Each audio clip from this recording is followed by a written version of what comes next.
Good evening, everyone, and welcome to our second day of interviews for potential candidates for the superintendent's position. So shortly, we're going to do the pledge, take attendance.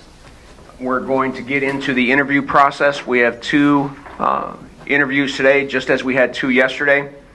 If there is anyone here that wishes to speak at unscheduled audience participation, there are cards back on the table or the credenza there where the big plastic bowl is with water. Please fill one of those out, and during this time, work those cards over to Angela. And then when we hit unscheduled audience participation, she'll get those to me. We'll take a short break, and if there's people who want to talk, we'll make sure you have an opportunity to do that. Want to make sure that you have forms. Someone raise up a form and tell me that you have a form. Okay, and you should have one for each candidate. And so just want to make sure that you are having that in your hands. What we would like you to do, please, is once an interview is done, that you're going to put that form. Is the basket back there? So there's a basket back there on that same credenza thing. And then what we're going to do is what we did yesterday, is we're going to get copies of those. So we already had your input yesterday, last night, and we could read them when we couldn't sleep. And so we will do the same tonight. And so don't go away with those. We want to get them so that we can photocopy them and make 7 copies so that we can all have them. All right, let's rise for the pledge. I pledge allegiance to the flag of the United States of America and to the republic for which it stands, one nation, under God, indivisible, with liberty and justice for all. Fellow board members, thank you. Mary, would you do attendance, please? Absolutely. President Donnelly? Here. Vice President Griffith? Here. Secretary Hanser, present. Treasurer Bailey? Here. Trustee D'Alessandro? Here. Trustee Foster? Here. Trustee Schaefer? Here. All here.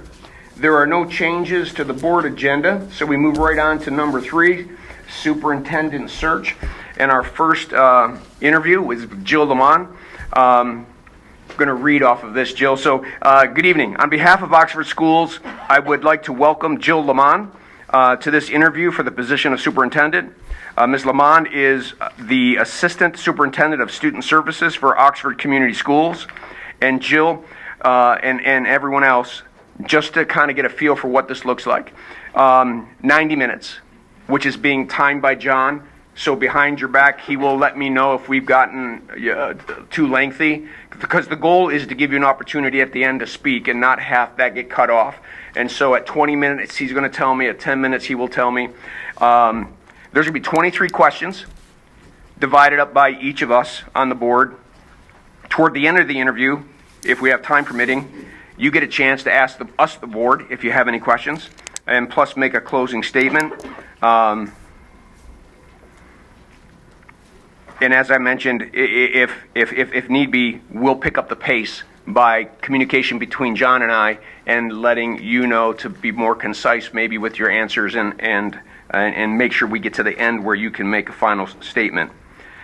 As the board hears from each candidate and weighs this critical decision, it will be doing so through the lens of the candidate profile that was developed with considerable input from our stakeholders. So our intent is to identify the candidate that best fits the profile, which board members have at hand. For those present in our audience, you may submit feedback by way of the form provided for this purpose. Although the task of choosing our next superintendent is the responsibility of the Board of Education as the elected representatives of our community, we value your and consider your input as stakeholders in this process. So, Jill, I get the chance to ask the first 3 questions. Well, one is, you are already a homegrown individual. You're part of the district. Many people may know you, but maybe not you well enough. So please briefly review your background and share with us what causes you to be interested in this position at this time. Good evening. Thank you for having me here. To say I'm excited is an understatement. This is the building where I actually started my career in Oxford, and so it's just very fitting that I'm back here at the middle school today. I began in Oxford as an English as a second language teacher and coordinator, and that was at a time where we had very few language groups present beyond English, and we've grown exponentially since then to support those different language groups, and I'm very proud of the supports we have in place for those students now. I was here when we developed our Oxford International program. We brought over students initially from China and then eventually from Russia, India, and a few other different countries. And I had the unique opportunity during that time to work with many of our host families. And so that was sort of my window into Oxford, was to meet all of these families in a very intimate way when they were bringing a student into their home. And it was just amazing to meet those families and to get to know Oxford, because I'm not from here. I'm actually from the Warren area. So this community has wrapped its arms around me for the last 12 years. And in this moment, I wasn't seeking this out and I wasn't looking for this opportunity, but I feel like I'm called to serve this community. I felt that way before the tragedy. I feel that way even more so since we've experienced this horrible tragedy. And I want to serve right now. And so I needed you to know that I was open and willing and excited to do that. I do think that the next superintendent, we've seen it over the last two months, but we've also seen it over the last 2 years, really needs to be a strong communicator. And our community is saying time and again, we need to hear more. We want to hear more. It seems like we can't communicate enough, and we certainly can't communicate too much. And I would like to think of myself as a strong communicator and someone who is very open to doing that and quite naturally does that, seeking opinions from the community. And I do believe I've had the most interactions with families since the event. I've sought out parents, I've sought out students, and I've wanted to hear from them. You don't have it yet, but on my 90-day plan, there's an image, and I was an English teacher, so imagery, but there's an image of a child holding up a lantern in the darkness. And I do feel like we're in the darkness right now, and the next leader here is going to have to balance the tragedy and the grief and the healing that we're doing with preparing our students for the world. We still have this job to do to get them ready to leave Oxford and be successful. And I do think the kids will guide us out. I think we need to listen to the kids, and they will be the light. That's why we're all here. That's what we're all trying to do, and we need to follow them out, and we need to help them have voice in this. And we've heard from other districts, this is not a short instance. Like, this is going to be a long haul to move forward as a community, and I would just be honored to be the individual who does that, who leads that work. Thank you. Thank you very much. Speaking of 90 days, the next question is going to be short term. The question after that is going to be more longer term. What are the immediate challenges you would expect to face as our superintendent within your first 90 days on the job? And with that, how would you see yourself hitting the ground and running? Thank you for that question. So I think that our district has a lot of very strong social emotional learning initiatives that we're doing very well in different grades and in different schools. But I really think we need to make that a cohesive effort across the district, pre-K through 12, social emotional learning. Something Cabinet's already talking about now is hiring some sort of a wellness director or some sort of individual at an administrative level to lead that SEL work. And I really think that needs to be done in the short term. The Institute for Post-Traumatic Stress Disorder says that 28% roughly of individuals who experience a mass shooting or a tragedy like this will develop PTSD. And we need to be ahead of that. I don't want to be too grim, but when we're talking with Parkland and we're talking with Newtown, they experience suicides after their tragedies. I don't want that to happen here, and I'm going to be committed to making sure that doesn't happen here. And the way to do that, I think, is by instituting a strong SEL program and a strong anti-suicide campaign. And in that anti-suicide campaign, we're learning that what is the number one deterrent for suicide is feeling a sense of belonging, a deep sense of belonging in a community. We need to identify these students who don't feel like they belong. As I mentioned, Oxford wrapped its arms around me. I want to wrap our arms around those kids, and we need to identify them. And there's a few different strategies that are out there to do that. Dr. Susan Enfield is a professional in Washington, and I watched her speak several years ago, and she talked about no invisible children. I want to find our invisible children, and one way of doing that might be as simple as printing off their Power School photos and having, let's say at the high school, every single kid on a cafeteria table. That's going to take some time. We've got almost 1,800 kids up there. But let's get all the staff to walk around and see which kids they recognize, which kids do they interact with. And research will show there's going to be a stack of kids that everybody knows, and we'll identify them with a sticky note or something as teachers and staff walk through. But there's going to be a group of other students that have no sticky notes because they don't have a trusted adult in the building. And I think we should go so far as to assign those kids a trusted adult in the building and prescribe that relationship if it's not happening naturally right now. Our kids need to be connected with. Additionally, I really want to look at IB. IB is our fabric of our being. It's in our DNA, and I think we need to revisit our commitment to it. We have a lot of newer teachers and new staff with turnover. I want to know how they feel about it. I want to make sure that we're implementing IB with fidelity across all levels and all programs, and that comes from the top down. So those would be my priorities. Thank you. Thank you. And now more longer term. You know the district. What do you believe are 2 or 3 most critical long-term priorities that face our district? And how would your background and skills help move us forward in those? It's a great question, and one I've thought a lot about. That property on Drainer Road, you know, that I was instrumental in sort of finding that property and being excited about that property, and now we own that property, and we need to start using that property. And so I would like to work with our Oxford Early Learning Center personally and see what we can do to help that program grow. As part of my MBA program, I did a deep dive into the budgets of several of our programs at the time. One of those was OELC. And we saw that they were doing some really great things from a fiscal lens. They could be and has the potential to be and is becoming a moneymaker for our district. But more importantly, it's a service for our staff. I don't know if you're aware of this, but in our infant program, infant to 4-year-old program, we have 20% staff kids. So we want to have spots for those kids. It's keeping our teachers here and it's keeping our staff here. I want to make sure that it can grow. And right now it's in the back of Oxford Elementary, and I know that they work really well together, but I think they're bursting at the seams, and I would like to get them over to that Drainer Road property. And I think there are some other great uses for that property. I would want to get a committee together to discuss what else we might want to prioritize. I don't think that should just be the superintendent's decision. I think that we need to build consensus on that. But with regard to fiscal responsibility, I do want to look at OELC in particular.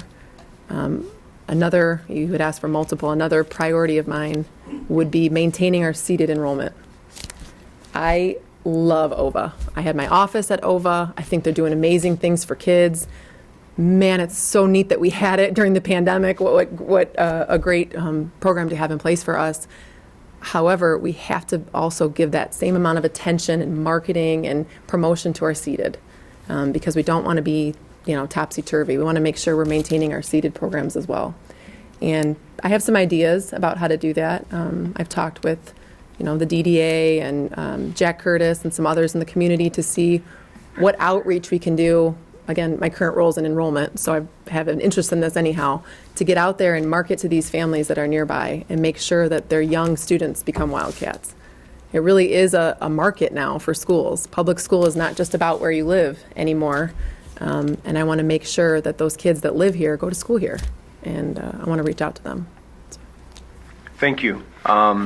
Those are my 3. I'm going to turn over to Mr. Griffith. Hey, Joe. Hi. Excuse me.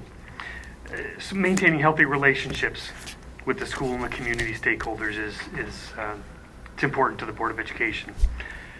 Share with us how you've gone about building and maintaining successful relationships with all members of the school community. It's a great question and something I value, relationships. I think immediately to the Teletown Hall, and that's just one example, right? But all of you were there, and how many families, we had thousands of individuals on that call that we were able to reach, who were able to write their questions either through the internet or on the phone, and we were able to answer so many questions from just a few hours of interaction. And I think we can do that in a big way. I think we should be doing that in person as much as we can. I really want to get parents back in school. COVID made that difficult for us, but I think getting our parent volunteers and getting our parents back in the buildings, in a big way is important. And I think our kids miss them. And actually, we heard that in the open houses as parents were walking through and saying, I can't remember the last time I was in the high school because I haven't been able to be. And I think in an effort to be safe, which I think is important, we haven't allowed some of our most important stakeholders into our buildings and into our programs. We need to re-invite them back. And that's one way I would work on that. Personally, like I said, in our international program, working with host families, I was able to do that. I would like to think that I'm very available to families. Throughout this tragedy, throughout COVID, I've invited families to call me personally, given out my cell phone number. And my family may think I'm too available, but I think it's really important.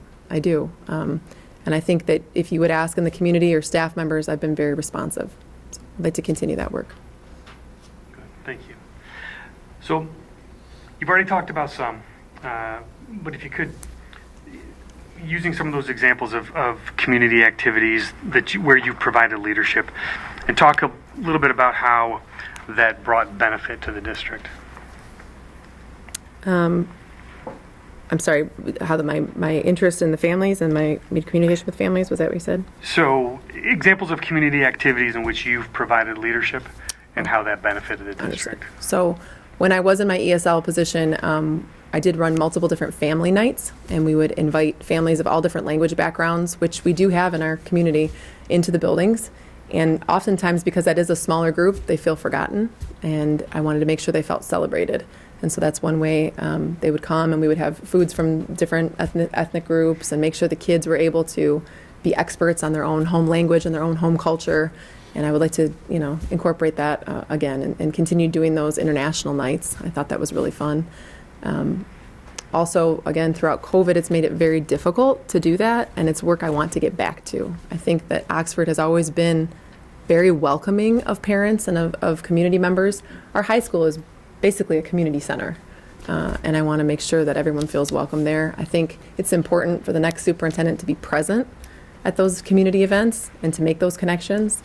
I think they make a very big difference when people know what your smile looks like and what your face looks like and what your voice sounds like in person. So I would commit to that work.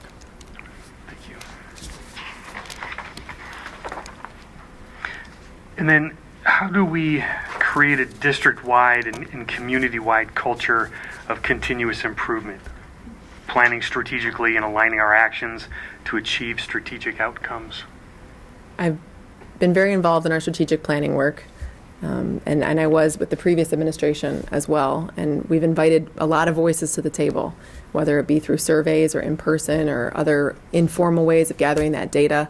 I would want to continue that. I do believe that communication is incredibly important to that, and making sure that we are transparent in our communication and that we take feedback. I don't want to just be a good listener.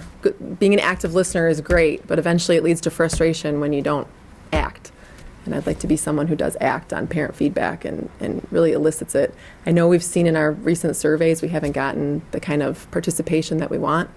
I think that that's a problem, and I think it's our problem. It's not a parent problem, and so we need to solve that. That's something I would look to creatively work with building administrators to solve.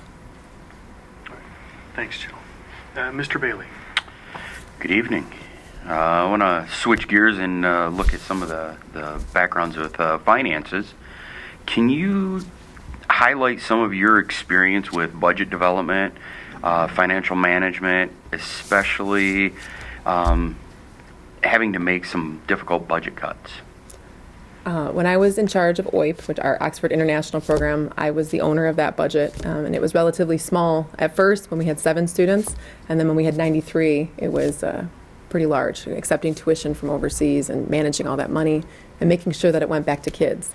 One particular project I think of is we made sure to set aside $100,000 that we put towards our elementary playgrounds at the time. And I thought that was really neat, that we weren't just making money, we were using it and immediately reinvesting it in kids. And I think that needs to be the priority when you're budgeting. We need to make sure that we're keeping the kids in mind. All programs are important. All programs should be important, but we have to prioritize the kids and the learning first And then maintaining our people. We know that people are leaving education in droves. We want to keep them here, and the budget should reflect that. We need to pay people and show them that we value them. Another priority for me would be safety and security. We've always invested in safety, security, hardened security. I want to continue to do that work and also look at the emotional safety things like the wellness director I mentioned, perhaps hiring some more family school liaisons, things like that. But in cutting a budget, and I've worked a lot through my MBA program on different philosophies on how you do that work, but I think in a school district specifically, it needs to be with the board's engagement, it needs to be with the union leadership, and it needs to be with other stakeholders at the table, including parents, to hear what we prioritize. What are our priorities? And I don't think we can make those decisions in a vacuum. So I would want to engage a lot of voices at the table. Thank you. What opportunities do you believe budget limitations present? And in tough financial times, what would be your top 3 priorities? I feel like I may have already answered that preemptively. My 3 priorities would be programming and student learning, retaining high quality staff, and then safety and security. Those would be my top 3 right now, especially. But can you repeat the beginning of that question again for me, please? What opportunities do you believe budget limitations present? Budget limitations in the past have presented opportunities for innovation for us. And years ago, when I was still teaching, we saw that. We saw when other people were cutting programs, we were building programs.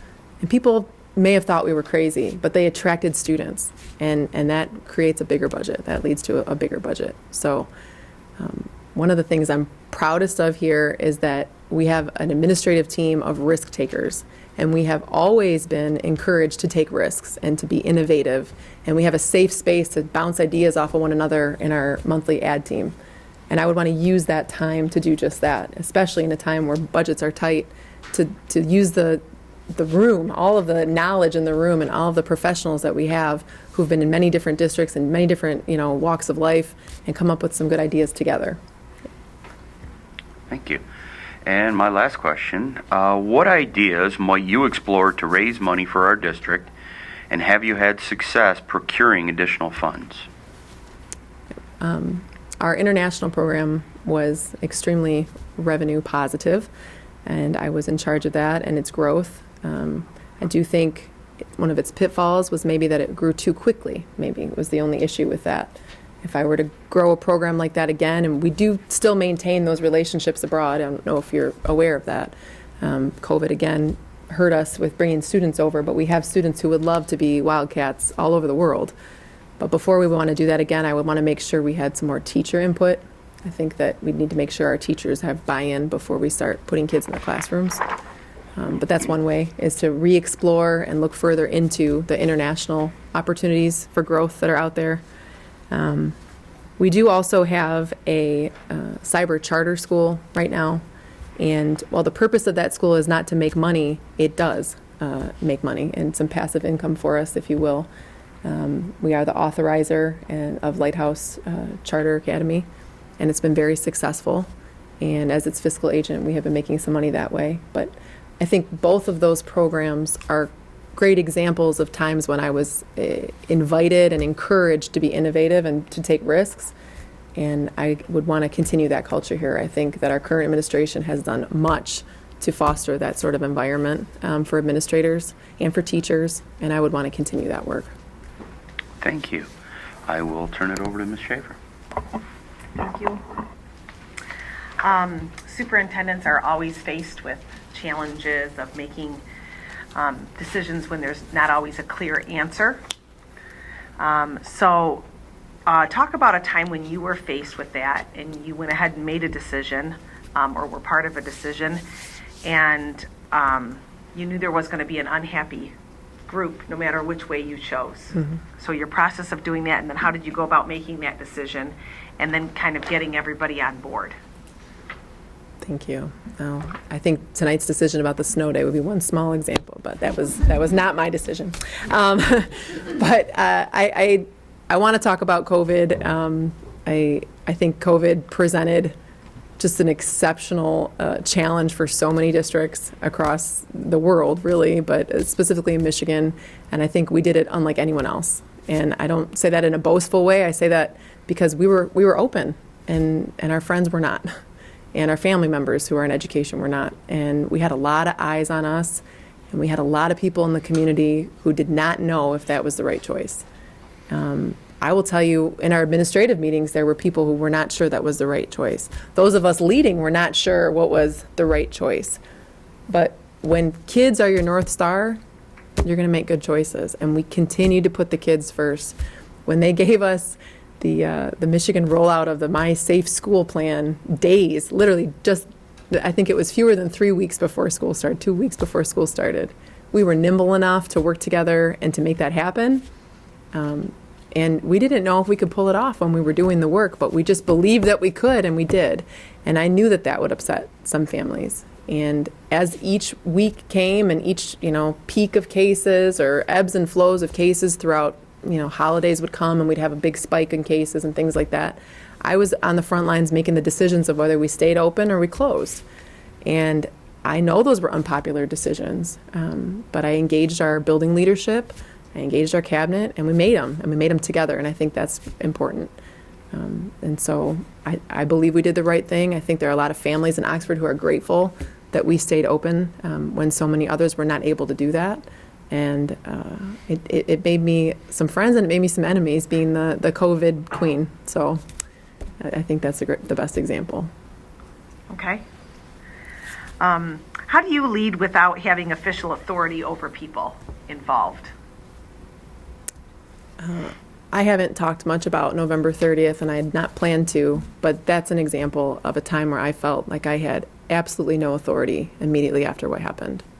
So your entire cabinet team, besides one member who was leading other efforts elsewhere for us, were stuck in that building.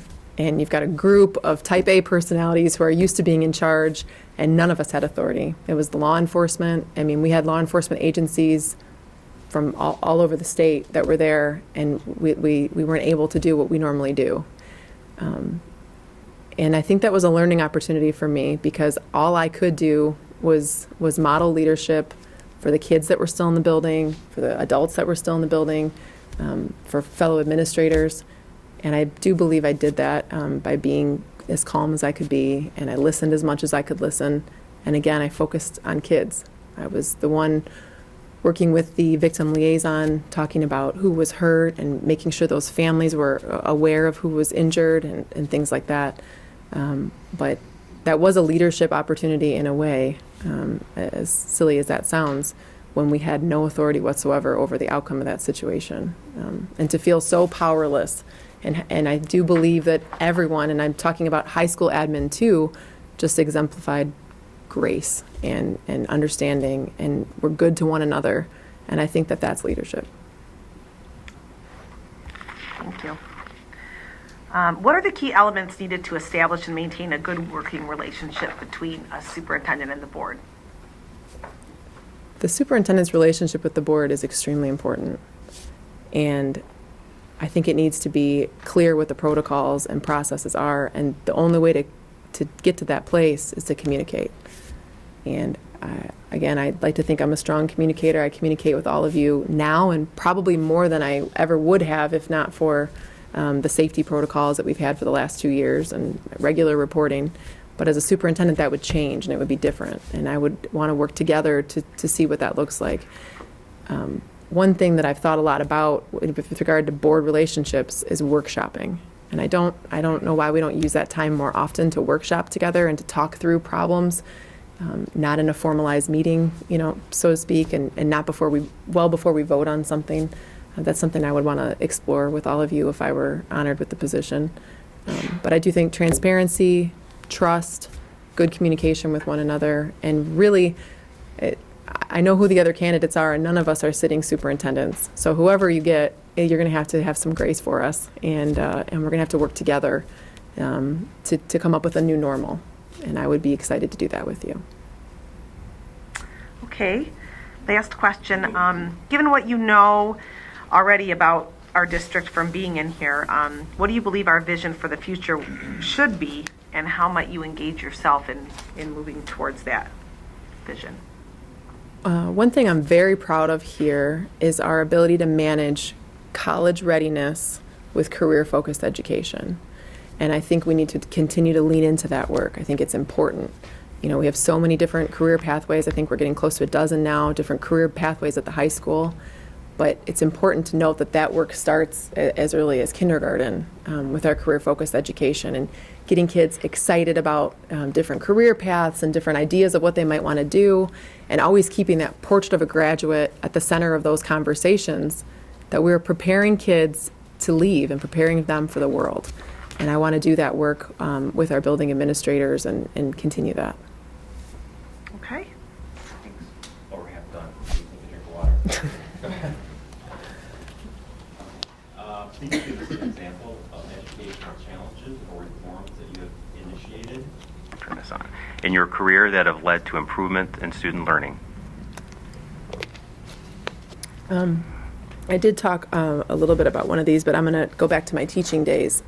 When I was teaching and there were so few English learners in the district, we had a pull-out program. And so we would have to take them out of instructional time to work with them on their language needs. And that's sort of counterintuitive because now they're missing instructional time to catch up. And so they're getting further behind as they're catching up. And it was impacting student learning. And I met with our English department at the high school, and I met with our administration at the time, and actually our counselors too, because it was psychologically affecting some of our students. And we created a International English Immersion class. We called it IEI. And that class was mapped to the 9th grade curriculum standards for ELA, English Language Arts, and made sure that kids were spending time in a classroom with an ESL certified teacher. That was first me, and then transitioned over to another teacher who's still with us, and still teaching. And make sure that all the work they were doing with their ESL staff, teacher, or parapros was earning them credit and not detracting from their ability to earn credit. So that's one way that I want to highlight. Okay. What is the biggest risk you have taken to do what's right for children? I hate to continue to go back to COVID, so I'm going to challenge myself to do something different. I'm going to talk about the international program. It's very close to my heart. It's how I really got to know this district. It's how I really came up. I got to meet so many different teachers because all of my international students had different schedules. And so I was their advocate in the building and would go from teacher to teacher and talk with them about, what it was that the students needed. And I do believe in some of those students were not ready to be here. And so a risk that I took for kids was to say we needed higher standards for English language ability before the kids were able to come. That those students were not dollar signs, even though I've mentioned they helped our revenue quite a bit. Those were kids, and parents from across the world were entrusting me with their children, and I wanted to make sure that they had a good experience here and that they were able to do well. And so it did not make our administration at the time very happy, but I did take a risk, and I said we need an assessment. We need a way of ensuring that a student is ready to be here before we throw them into an American classroom. And eventually they did adopt a few different assessments over the years, and they, as far as I know, continue to use some of those now at the agencies, at the third-party agencies. So. Okay. What do you believe are currently the biggest challenges with special education in our region? How should these challenges be addressed? Our special education needs are many. I think the low-hanging fruit is funding. Of course, we need more funding, but I think more importantly, we need high-quality special education staff. And we continue to have postings up that go weeks without having anyone even apply. We need to be recruiting high-quality special education staff. We need to be finding ways to make sure we retain those high-quality staff members, and we need to listen to them. Special education is close to my heart. I have a special education nephew and have spent some time talking with our special ed department about our programs to better serve him and his district. But I bring this up because I know it's a difficult balance for those special education staff. They are a district group who has to connect to one another, who has to talk about how it is they're going to close achievement gaps together and best practices for students who receive special education services, but then they have to be part of their building. And so they need to integrate with their building personnel and make sure that they're part of that staff. And I think it's a difficult balance, and I would like to do some work with them and with their leadership to make sure they know how appreciated they are, they know how important they are to everything that we do here, and they stay. They want to come and they stay. Okay. This next one you kind of answered, but I'm going to go there anyway. How would you meet the needs of college readiness while also providing high quality, relevant, career-focused opportunities for students? I love that we have a career navigator position at the high school. I think I would make sure to retain that and do everything we could to empower that individual to get kids where they need to be. I think we need to continue tracking students after they leave the high school and find out some accountability for us. I mean, are we serving them? Are we doing what we think we're doing and getting them into the schools we think they're in? And are they reaching their career goals? I don't have access to all those metrics. I know we've done some work in the last few years to go in that direction. I think we have more to do there. It's difficult. A student graduates and you survey them and they have no reason to respond, and you lose touch with families, but I think we could come up with some better ways, and I do think some are in the works. But I want to know that what we're doing is working. We can talk a lot about how great it looks, but I want to hear from adults who say, Oxford prepared me, and this is what I did. We don't know what their jobs are going to look like 10 years from now or 15 years from now. And I think that's why the portrait of a graduate is so important, because it's agnostic of what they want to do. It's about who they want to be, and we have to get them there. Okay. Dan?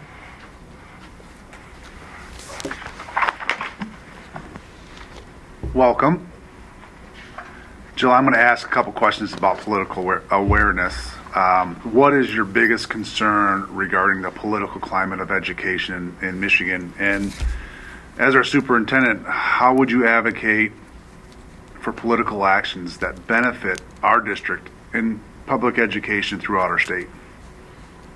Well, I appreciate that question. I've started some of that work in my current role, and I've been able to talk with some different folks about mental health for students, and that was previous to everything we're experiencing now.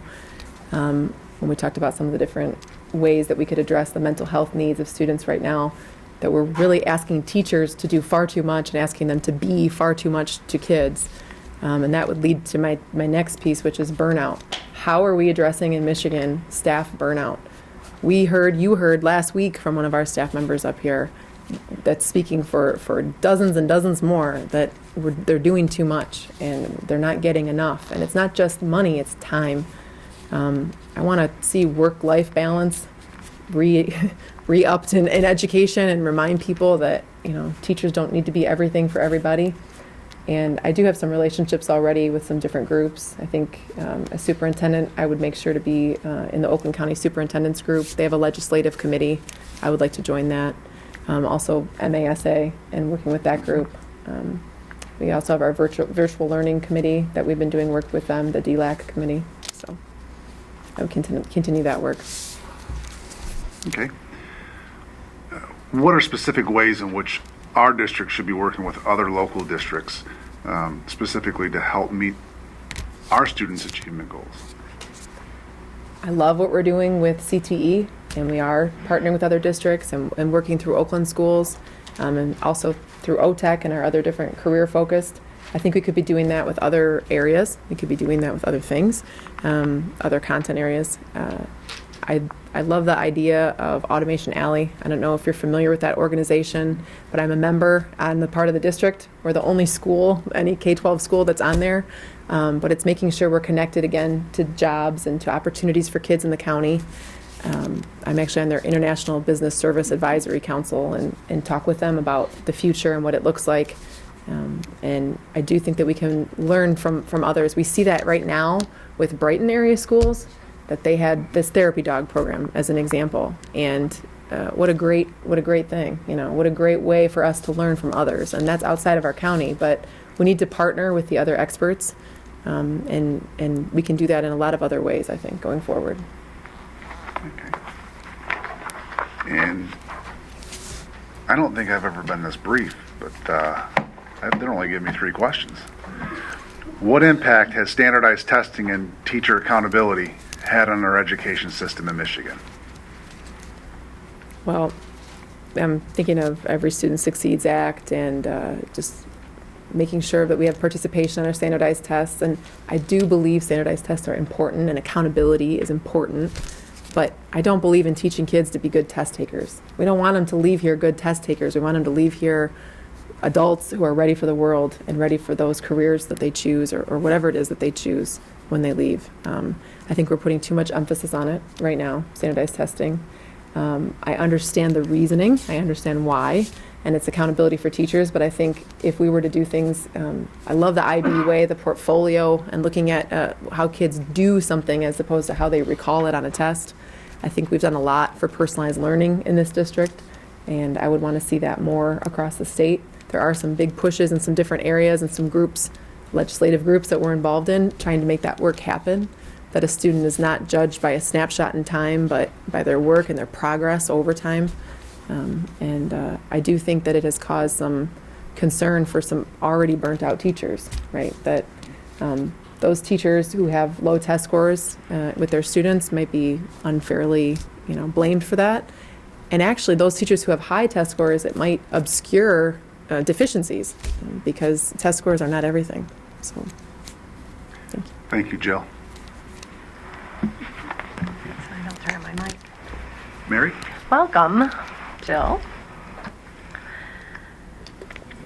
How would you interact with other administrators in our district? How would you strike a balance between giving them the support and autonomy they need to lead effectively while holding them accountable as appropriate and necessary? It's a great question. I love our administrators in this district, and we have a fantastic team. We did a lot of difficult work together throughout COVID, and we're doing a lot of difficult work together right now. And that's because we're able to have candid conversations, and we're able to have conflict. And I think that that's a part of my leadership style too. When I took this current position, I went to every building and met individually on their schedule with each individual administrator. And I said, what do I need to know? What do you need from student services? What are you not getting? What can I do better? Like, this is your chance. I want every bit of feedback that you've got for me personally and for my department. And that was really meaningful work, and it required me to have a little thicker skin than I probably did beforehand. But it was great that they were able to give me ideas and to tell me what they needed. And we've made some changes. I mean, just something small that most other people wouldn't be aware of is our transfer process. It's different now. It's all digital. There's not papers flying all summer when principals have that very short break, So I would want to listen to my teammates. I would say I'm a principal-focused leader. I think our principals are really our quality control in the district. They're the ones who are hiring our teachers. They're hiring the talent, right? And so we need to make sure that we have high-quality administrators in the right positions, and we need to empower them with the resources they need to hire good teachers and to support teachers so that the learning happens for kids.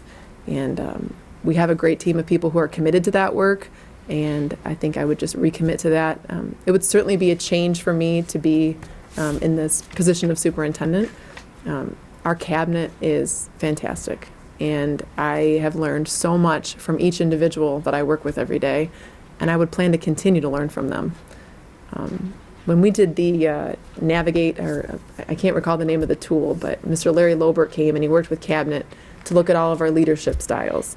And my 3 indicators that came up were bold, imaginative, and a learning approach, strong learning approach. And I bring that up because I want to learn from our people, because we are the sum of our people, and I'm not going to know everything. And we have amazing administrators that I would seek out and will continue I have sought out and will continue to seek out as we move forward together. What would you suggest in terms of a comprehensive professional development plan for our educators? Specifically, what would be the key priority areas as well as the delivery system? I mentioned earlier about SEL, social emotional learning. I think that with anything, hiring one person or hiring a director is no good without the training and making sure that that individual can interact with our staff the way that they need to. I think that we need to make sure that all of our staff are very comfortable with social emotional learning and can incorporate it into their teaching style. It shouldn't be something that they're doing outside of their everyday teaching. It should be something that they're doing with their everyday teaching as part of their everyday teaching. And I would want them to be very, very confident in that. I also think we all need a re-up in TSEP training, which is your trauma response training. We have a TSEP team, thank goodness. Sorry that we had to use them, in November. But I think we need more people trained in that particular skill set, because we're seeing this crisis affect kids at all levels. It's not just a high school thing. We are a deeply connected community, and we have a ripple effect in all of our buildings from this tragedy. Everyone needs to be prepared to deal with the emotional needs of our students right now. And then the third area would be PBIS. And we've been doing a lot of work with that, and I think that we need to engage the special education department in that work and be sure that we're navigating students. We're not identifying students too early, and we're making sure to navigate that together with special ed. Sometimes those general education conversations happen separate from special education, and what I've really appreciated about our new leadership in special ed is that we're bringing people together to the table, and I want to continue that, and I think that requires additional training as well, how those relationships should manage. Just in terms of delivery, I think we have some people here who can give some of that training that in-house, who are really experts in these areas, specifically PBIS, but also other areas as well, TSEP trainers. And I really believe in the power of in-person training and learning as a team. I know we have a lot available to us online. Many of our individuals on our staff do access online PD, and that's fantastic. But for those three that I mentioned, I think it needs to be in person with everybody in the room. So. Thank you. Please describe your experience with labor relations and negotiations, highlighting how you have been able to reach agreements that are fair for everyone without compromising too much simply to avoid conflict. Also, in one word, how would the president of your teachers union describe you? That's a whopper, huh? Is Jim Gibbons here right now? Not telling. I think he is. Yeah, that's good. I have not been part of a bargaining team, of the negotiations team in the past, but I've had quite a bit of interaction with all of our different collective bargaining groups throughout COVID, and making sure that their staff members and the people they represent feel safe coming to work every day. And I've worked a lot with Jim. I've worked quite a bit with Jim. And I think Jim would probably call me a problem solver. I mean, I do think that that's typically when we talk, is when a problem arises and we have to solve it together. And I think we've both been pretty fair in doing that. I was a teacher here. Jim was my union leader. And so I obviously value our union and our teachers. And I would want to engage in that work quickly. Obviously, you'll see that's in my 90-day plan. That's something we would need to start talking about right away. That's right on the horizon, are those negotiations. And I would certainly engage our highly qualified HR department. We have some, not only Dave, but also his staff that have been really involved in preparing reports and things of that nature to help bring me up to speed. I wouldn't be the only negotiator, right? But making sure that the union is on board, and not just the teachers union, but our other unions as well. Thank you. All right, Jill, we're going to go into some closing things, and the first is, and you do know us, but still to offer you the same opportunity.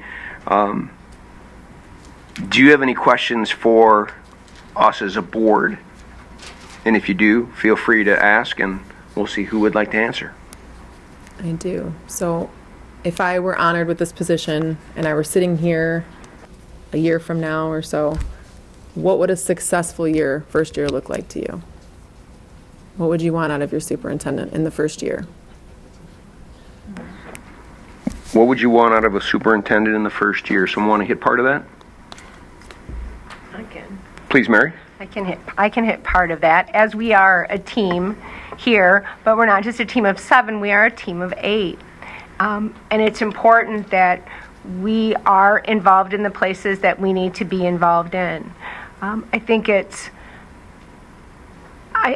we would want to see the clear and open communication. We would like to be able to have the candid conversations as you speak of. I mean, we have to do our job in setting goals for the superintendent, and the superintendent has to do their job in coming back to us with what they're doing with those goals.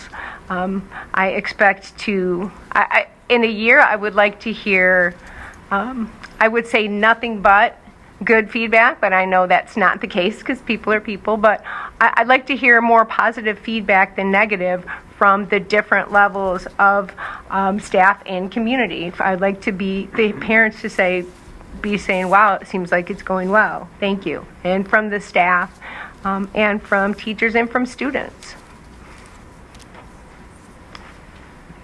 Anyone else? Eric and then Heather. Yeah, I think, so going into the next. Microphone. Sorry. Going into the next few months is going to be important as far as contract negotiations. So I think to see a successful, mutually beneficial contract negotiation that's, I guess, good for everybody is important, because I'm sure you'll know that those things can degrade very, very quickly. And they're very strong personalities on both sides. So I think a lot of compromise is going to have to happen. It's going to make both people happy. So that would be a big mountain to get over very quickly. And you'll see that, I think we would see that in maybe surveys from the teachers, how the teachers feel about the outcome, how they feel about your leadership. Maybe that would be a good thing to just put out there for the, after 8 months, let's get a touch point from people to see how they feel, right? That's it. Thank you. Heather? So I might have had a little bit different answer, 60 days ago than I do today, but I think we really need to focus on our staff and our teachers. This retention issue, I've really thought a lot about when Kylie came and talked and been doing my own calls and research, and that's a grave concern to me. So that in light of everything that happened and the retention rate, and like you were talking about the 26% of the aftermath, and just all of those numbers are a lot higher than I would have liked to have heard that they were. So that type of thing, I think, is something that more than even just contract negotiations, which really boils down to money, emotional issues with our teachers. Are they going to stay? What can we do, to help them? Because without a happy teacher, you're not going to have happy students. So you can't help the students without the teachers, without the staff. So that's on my radar. Thank you. Thank you. Dan? Thank you. I think all those things are important, but I'm going to kind of take it from a little bit different angle here, Jill. First and foremost, we need to focus on I think we need to put at paramount of this district is focusing on the emotional needs of our staff and our students after November 30th. And figuring out a way when that starts immediately, and build a plan for when that slowly eases into the everyday life that happened in a school environment before November 30th. That's not to say that we're not doing that now, but we need to emphasize that even more. Second, we need to heal this community. We need to know that our families feel that we just can't tell them what we're going to do. They don't want to hear us say everything's going to be okay. We need to show them the progress that we're going to make, that we're doing everything we can to take care of their students, their children, their grandchildren, their friends. They need to feel as though this district is going to move forward at the appropriate time. But until that time is appropriate, it doesn't happen until their hearts are better. That's what I have on that. Thank you, Dan. Thank you. And I think that I would add a year from now, if we haven't learned how to listen to our community we failed. No matter whether we get a teacher's contract or whether we can say that we consecutively did school so many days, we have an opportunity. You said invisible kids. I think we have invisible parents who are screaming to want to be heard, and we're telling them what they need to hear. We have to stop and keep going at the same time. We have to find moments to stop and listen. Listen, listen, listen, listen, whiteboard, whiteboard, listen. We have a great portrait of a graduate. We have a great strategic plan. We can't step into any of that if we don't have this whole community, the whole community, back in line. Then you can do all the things that we've mentioned. We have to listen. And so, yeah, I think that's probably critical before some of these other things can happen. Retention will go up if we listen. Contract negotiations will be better if we're listening. So yeah, I'll just add those thoughts. Any other questions that you would want to ask us? Or would you like to go to the next section? I do have one other question. Yeah. Again, on the part of communication, which is currently one of the hats I wear and something I value, and you just spoke about. With regard to communication from the superintendent and with the board, do you have any idea of what frequency or in what way you would want to communicate with the superintendent moving forward, and what you would expect the superintendent to communicate out to the community, which is pretty pertinent to what you just mentioned, Mr. Donnelly?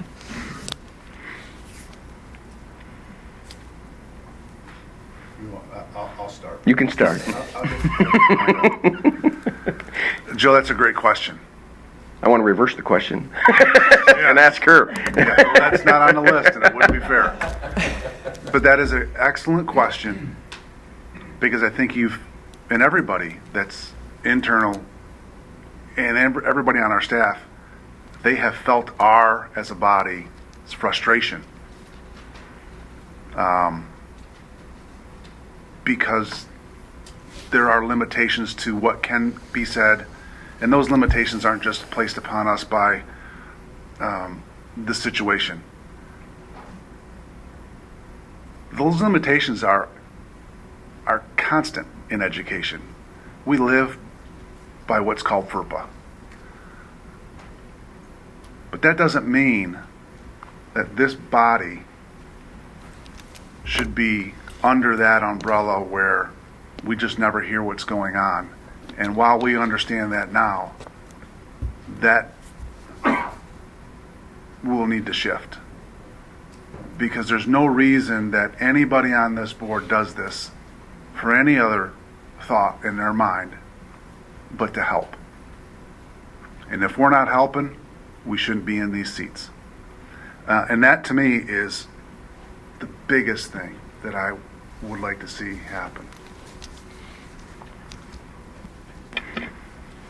Eric? Just real quick. Yeah, please. I think one of the positives that we had always experienced are weekly updates from Tim. So for me, those are great touch points we get every week. This is what I did. This is what I experienced. This is what's coming. These are the issues that we're facing. So something like that, to me, I thought had always been very critical and important and appreciated. So. Great. Chad? Just to add real quick on that information coming from the superintendent is critical. But I think it's also critical that if we have questions based on those communications, we're able to ask questions, we're able to get responses so that we're prepared when we sit down at this table to have the discussions amongst the board and put some votes on the table. So to be able to get quick, knowledgeable responses, I think, is critical. I want to add something. Sure. I feel like it's board comments. I'm seconding what Eric was saying, because those reports are really helpful. And another way that those are helpful is I did not have any idea the number of things that Tim does on a daily and weekly basis. The people that he talks to, all of those little pieces that he's doing, and those weekly reports are really helpful. I also think it's important to get feedback from the superintendent so that as a board, the superintendent is not working to answer every question that we have. I also think that it's important that we respect the work that the superintendent is doing, and that the superintendent is comfortable enough to interact with us or interact maybe with the board president or something at some level to be sure that you are not getting 7 calls about the same situation every day. So I think it's important for us to have a flow of information and have a structured flow of information. I think that's really important in that communication. Thank you. I guess I'll extend my conversation that I was having earlier about communication. In my tenure on the board, there have been 2 or 3 instances where systemically the community felt less talked to, and the board did too, simultaneously. All 3 times is when the board had to move, when the district had to move 1,000,000 miles a minute, like COVID, or after a shooting. And I think it might sometimes be an afterthought when you're working 16-hour days and you don't, how do I do that, right? Well, the community's feeling the same way. If 7 of us are feeling the same way, then that is systemically a problem. And so finding ways to, when you know you've hit a situation that the community's entangled with, that means we are. We're getting the emails, we're getting the calls, we want answers. That means you have to get into meetings with 2 or 3 of us at a time. Don't break the law, don't break the Open Meetings Act, but there has to be communication. So if that has to happen every week, so that we can do what we do as elected representatives to be able to help communicate. We can help you communicate a message. But if we don't know it, then it's all up to you. And when it's all up to you, and they don't like the message they're getting, we all hang. So that's what I've learned systemically when it comes to communication in Oxford schools, that when we've had difficult times, everyone's saying, you're not listening to me, right? I'm not being heard. And then I see the same thing in the board, tension. It was wise when we met 2 or 3 times with legal counsel, with 2 people and our legal counsel, 2 people with our legal counsel, or 2 people with Tim. It catches everybody up and allows us to move with you. So that's one of the thoughts I have. All right, we're still good on time? We're good. The last section is, with whatever remaining time we have, as you've thought about the questions, you've thought about your answers, you've thought about what you've heard, this is a chance for you to just spontaneously share some things that are on your mind, and things that maybe you didn't think of when you first were asked a question, but you want to go back to them. Wherever you're moved, the floor is yours. Thank you for that opportunity. I do want to address what you just mentioned about communication and just share the extreme frustration on the other side too. And I think that there's some work that needs to be done together with whoever ends up superintendent to make sure that we do better together. This situation has been challenging, again, as Mr. D'Alessandro said, about the legal aspects of it and the FERPA aspects of it, and but we can do better and we will do better. And I think we're already headed in that direction. And when I said before, we really don't think we can communicate too much, right? So the only time I got yelled at for communicating too much was COVID letters. So beyond that, I've had my communications met with gratitude. And so I'd rather parents delete an email they don't want than not get an email that they need.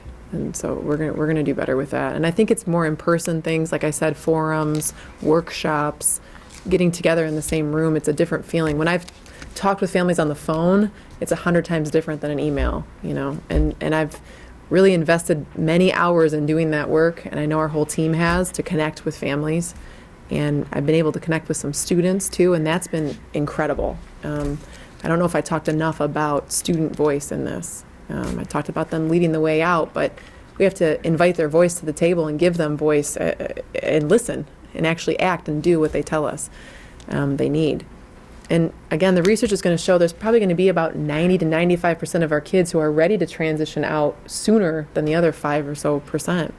And how are we going to manage that? And I think this resiliency center that we're working with our federal government and local agencies sort of takes that burden off of Oxford schools. And while we'll still be involved in that work and connected to that work, it won't be our staff that have to provide it. And I think that will be in some ways a relief that we can get back to teaching and learning in our buildings in the way we were. We'll never be the same, but in the way we were before. Trying to really engage kids in our curriculum and in our people in our buildings. I think the next superintendent is going to have this wild challenge of balancing our current tragedy and our current needs, and while we navigate this crisis with our vision and our future. I don't want to lose sight of what do we want to be. I loved those questions about what do we want to be. I'm excited about where we're going. We've got the groundwork to get there. We've got the team to get there. I want to get back to those conversations when it's appropriate. And I do think that's going to be a difficult thing to navigate and to manage together. And we're going to have to listen to our community to make those decisions of when they are ready and when our kids are ready. Staff retention is huge. I'm going to hit on it one more time. I come from a family of educators. I have friends who are educators. I was an educator. And we're going to see a mass exodus. We're seeing it start. And we've heard from those other districts that after a shooting, and just like Kylie had said, somewhere around 35 to 40% of their staff were gone after 2 to 3 years. I don't want to see that happen here. So what can we do proactively to make sure that doesn't happen here? And I do think we're different. And I want people to know that they're valued here. And so I think we have some work to do as an administrative team on how we can do that. And it might have to be tied up in negotiations and in that process, but just making sure that people want to work here and want to live here and want to learn here. Back to the basics. And I'd be excited to do that work. Just want to tell you, I'll use every tool I have to model resiliency. I think sitting here right now is an example. This has been a very difficult time for all of us, and to spend this time preparing to meet with you was time I didn't have to spare, but I'm glad I took it, and I'm glad I'm here, and I appreciate your time this evening. And I do believe we'll move forward together. I'm going to continue to be a champion for this district no matter what seat I sit in, because I love it. I love it here. So, thank you. Jill, thank you. Thank you. We appreciate your interest in the superintendent's position for Oxford Community Schools. As you know, the board is interviewing 5 candidates this week. We will let you know Thursday evening whether pending where you stand in our search process, but John will be communicating with everyone very, very clearly. So thank you for your participation in this first round. Thanks. I do have my 90-day plan for each of you. My reference letters are on the left-hand page.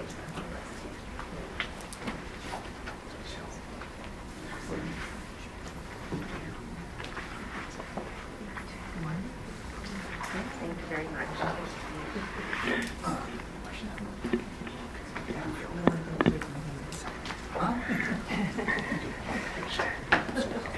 Everyone, we're going to take a 10-minute break while we transition to our next interview. So feel free to stretch your legs and get up, grab some water. If you're still wanting to speak in unscheduled audience participation, please make sure you fill out a card. Get that card to Angela. After the second interview, we'll be going into unscheduled audience participation. Thank you. All right. Good evening, everyone, and we're going to call this back into order. We've got all of our board members here. John has gone to get Mr. Pass and bringing him in, our third of 3 internal candidates being interviewed. Good evening, Mr. Pass. Good evening. How are you? Good.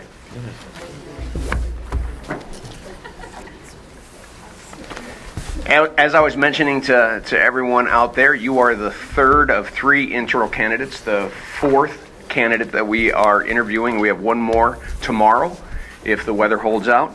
So good evening. Good evening. On behalf of the Oxford Community Schools, I'd like to welcome David Pass to this interview for the position of superintendent. Mr. Pass is the Assistant Superintendent of Human Resources for Oxford Community Schools. And for all of you, as well as for Dave, I want you to know that this is going to be 90 minutes. There are 23 questions that are broken up amongst us 7, and we'll be asking you those questions. Toward the end of the interview, time permitting, we'll give the opportunity for you to ask questions of the board, if you so choose, as well as to have a closing statement that you might want to make. So to ensure all that happens, John is going to be doing some timekeeping. He's going to warn me in the background when we hit 20 minutes or 10 minutes left. And that'll be a sign that we need to maybe make some of the answers more concise so that we can make sure you have a chance to make a closing statement and ask us some things. We don't want to run out of time. As the board hears from each candidate and weighs this critical decision, it will be doing so through the lens of the candidate profile that was developed with considerable input from our stakeholders. Our intent is to identify the candidate that best fits the profile, which each of us has in our packets. For those present in our audience, you may submit feedback by way of the form provided for this purpose. Although the task of choosing our next superintendent is the responsibility of the Board of Education as the elected representatives of the community, we value and consider the input of the stakeholders in the process. So, Mr. Pass, I get to begin with the first 3 questions. While many of us may know you, we don't know all about you. And so, please briefly review your background and share what causes you to be interested in this position at this point in time in your career. All right. Thank you. So, first and foremost, I want to thank the board. I'm humbled to be here and to be considered for this position, and I recognize that we're going through a change in leadership during some of the most unprecedented times that I can imagine, and so I know how important this decision is for this board and for this community, and I'm grateful to be here tonight and being considered for the position. First and foremost, I'd like to introduce a couple of people that have supported me over the years. Behind me is my wife, Teresa. She's put up with me for 22 years of marriage, plus a number of years beyond that. And she's also a kindergarten teacher in Rochester, so without argument has a much more difficult job than I do. My son Zachary is 19 years old, and he's at Kettering University, so we're very proud of him. And I have 2 daughters at home this evening, I'm sure dutifully working on homework. 13, my daughter Juliana, and Madeline, who is 10. So always grateful for their support, and they've always been there through my educational journey in this career. So I've had the pleasure of working with the district for the last 3.5 years as your Assistant Superintendent of Human Resources. And I'm not sure that the board or even the community is aware of where I've been in my career, and would certainly like to take an opportunity and reintroduce myself to the board. When I was 17 years old, I went to visit my sister, who was a student teacher and pursuing education. She was a number of years older than I was.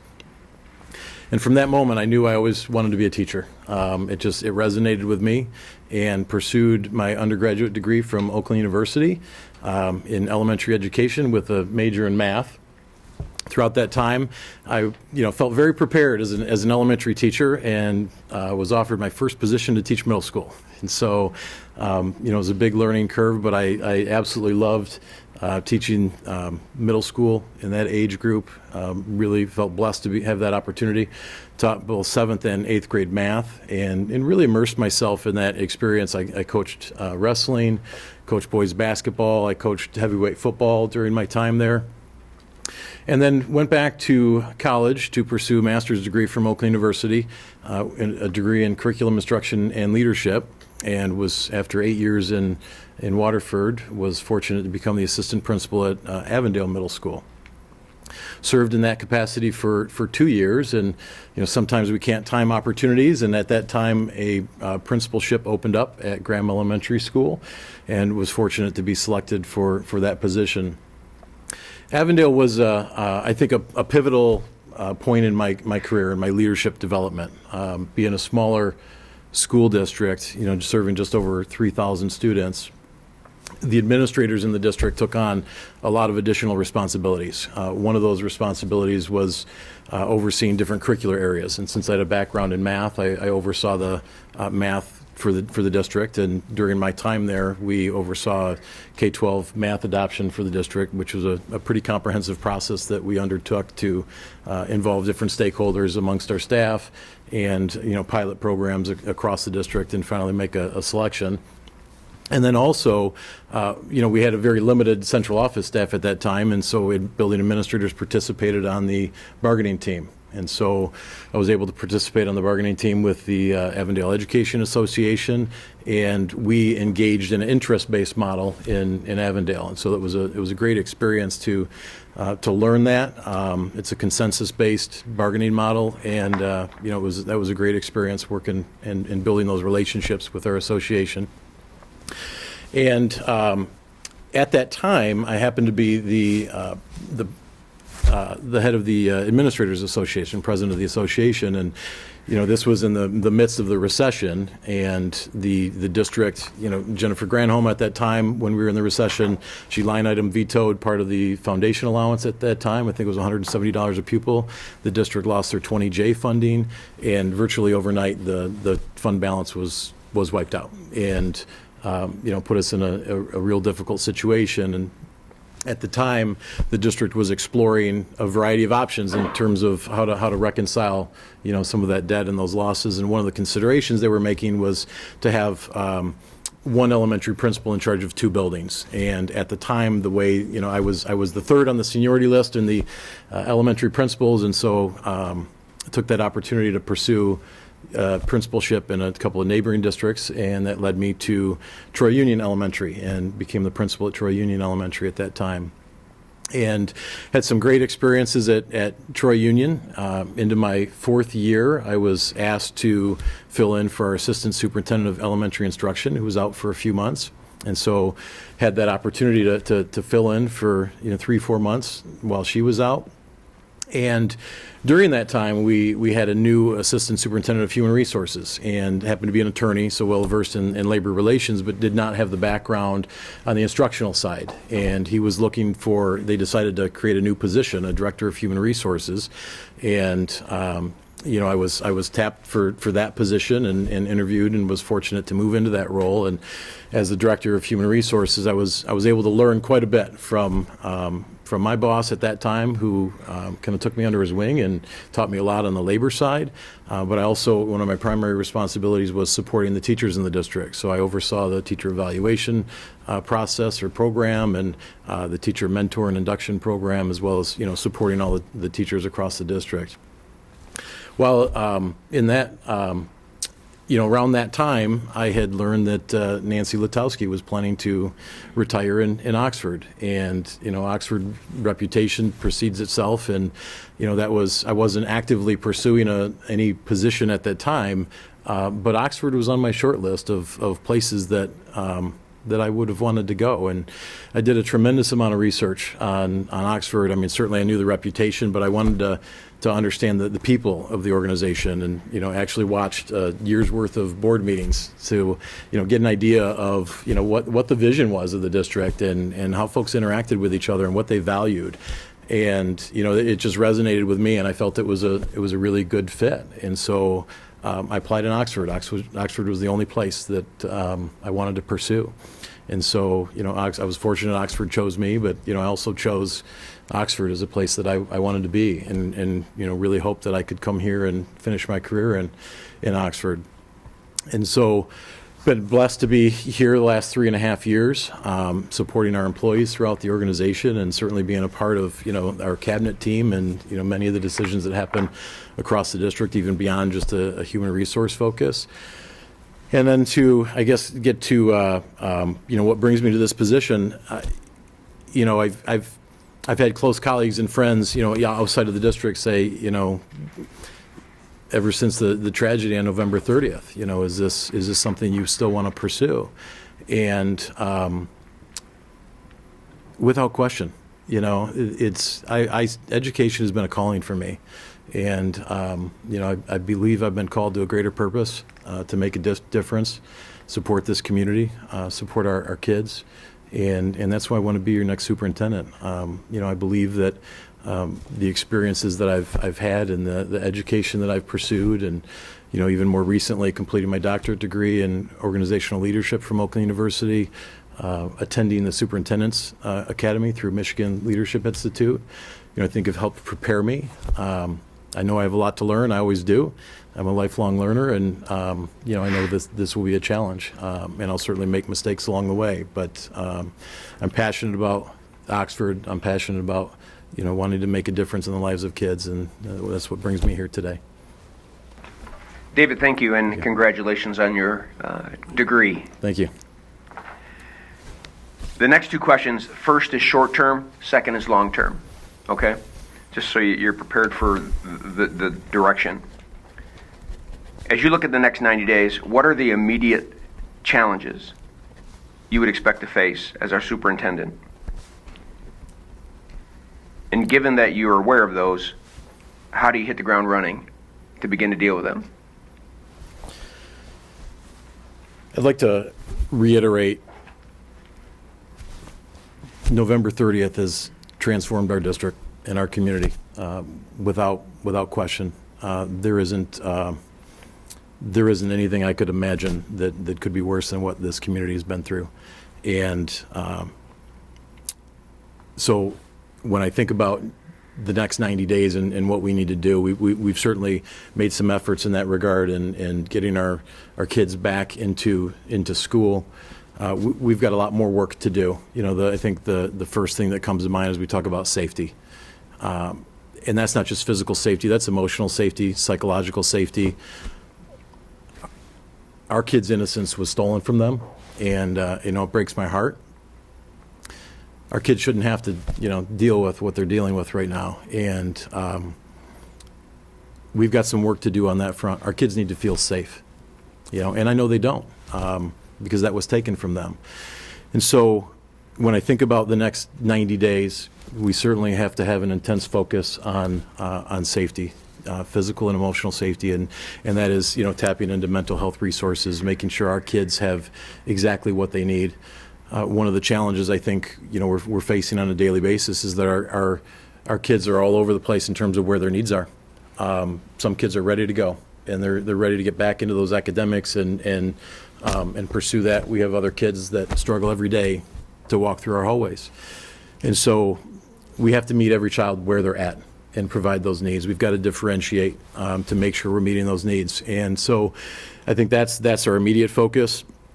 The other aspect I think about in the first 90 days, certainly I have an entry plan that I'll share with the board, along with some other resources for you to review at the end of the interview.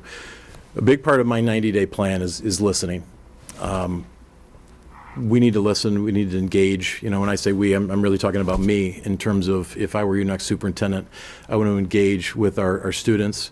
One of the things I'd like to do is develop an advisory group at the high school, and really tap into that voice and hear where our kids are at and what their needs are. I want to do the same with parents. I think the next 90 days is meeting with anybody and everybody that wants to share what's going well and what we think we can improve upon, whether that's students, parents, community members, staff members. That's a big part of the next 90 days. The other thing that I'd like to work on the next 90 days is relationship with the board. I've worked with the board for the last 3.5 years, but certainly not as your superintendent. And it would be important to me, I think in short order to, have someone like John Silveri or MASB come in and help facilitate a workshop so that I can get to know each of the board members. and build that relationship and help to get to know each other so we can talk about how we want to communicate what our vision is together and develop that in the first 90 days. So I think those are kind of the core elements that would be my focus. Thank you. Now a little bit longer term.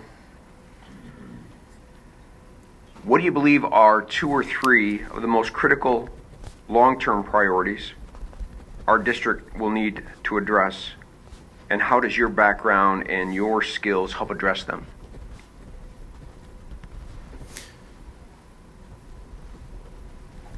So I think one of the areas that I mentioned before, we talk about mental health, and I think that is something that we need to look at long term. We need to make sure that every child has a meaningful relationship with an adult in every one of our buildings, and that certainly starts from elementary school on up. And part of that, we've had some conversations amongst cabinet about looking at a wellness coordinator or director, someone who can come in and create some coherence around that idea across the district. How can we make sure that we're utilizing all the resources that we have and making sure that we have all the resources in place to meet that goal and make sure that every child is getting exactly what they need on a daily basis. So that is part of it. Another aspect, certainly related to my role in human resources, is we're going to be bargaining all of our contracts in the coming days and months. That is always a huge part of what we do. And when we talk about resources, that's that balance of making sure that we are supporting our employees to the best of our abilities, and then also making sure that we're balancing that along other programs or other personnel or other expenditures that we might need to invest in. And so, when we think about successor contracts, our hope would be that we have, longer term contracts. And so certainly a long-term goal to make sure that we've got the right supports for our people and that we're financially stable, that we're good fiscal stewards of our money and leave ourselves the opportunity to be able to tap into resources when we need to. So I think that, I said 2 or 3. I'll give you one more that I think is certainly going to be an ongoing issue, and certainly started at the beginning of the pandemic. Is I think some of the learning loss that our students have endured through the pandemic as a result of the tragedy. We were fortunate that we were in school. When the pandemic first started, we brought our kids back to school, so they're certainly way better off than some of our neighboring districts. But we know that our kids have struggled through that time, and we're going to have to shore up some of those academic needs for our students. And I know that we're looking and planning for some of those things, but certainly a long range consideration as far as in consideration of our ESSER funds and other one-time monies that we have that we can invest in bridging the gaps that might exist in our student achievement. David, thank you. I'm going to turn over the next questions to Mr. Griffith. Okay. How you doing? Thanks. So, maintaining healthy relationships with school and community stakeholders, it's important for the board. Share with us how you've gone about building and maintaining successful relationships with all members of the school community.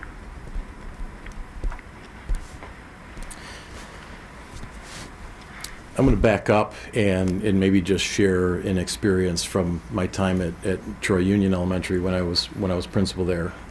Troy Union was in consideration of Troy School District, was one of the more diverse schools.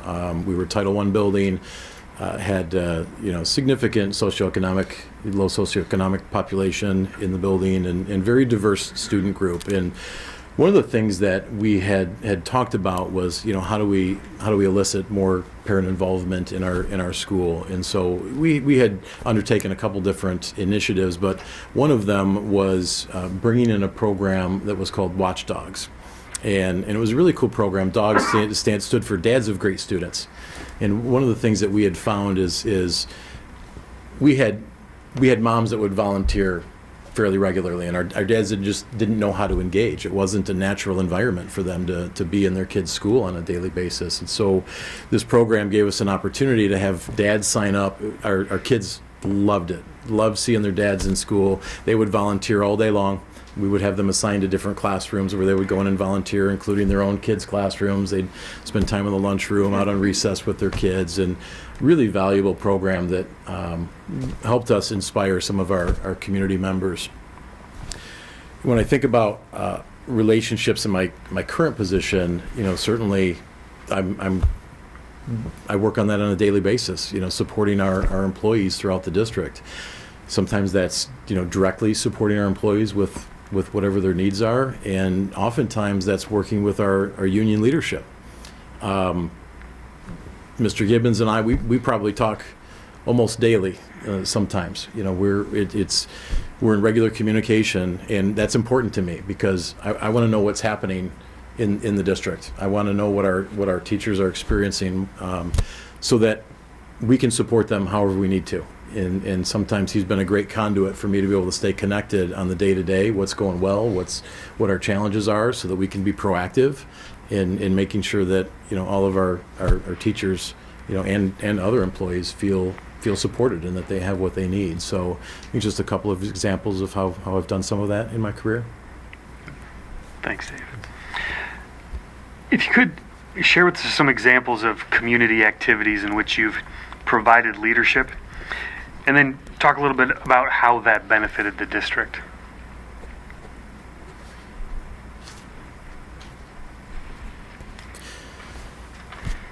So one of the things that, maybe I'll share a little bit more detail later, but when I was at Graham Elementary in Avondale, again, it was also a Title I building, fairly diverse, low socioeconomic student population. And one of the things that we did when we came in is recognize that many of our students were, because of their financial situation, they were free and reduced. We had almost 40% free and reduced lunch population, and realized that many of the kids weren't eating on the weekends. They didn't have food when they came in, and at that time, and this was probably 16, 17 years ago now, feels like a long time.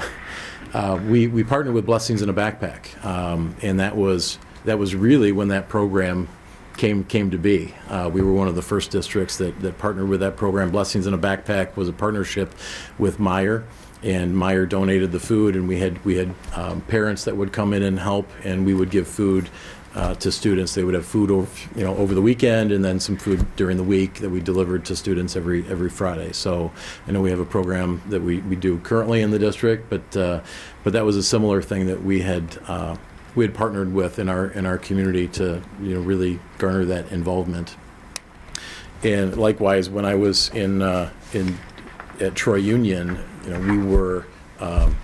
we became a leader in me school, and one of those facets of being a leader in me school, we became, I'll share a little bit more detail when I get ahead of myself in some of the questions, but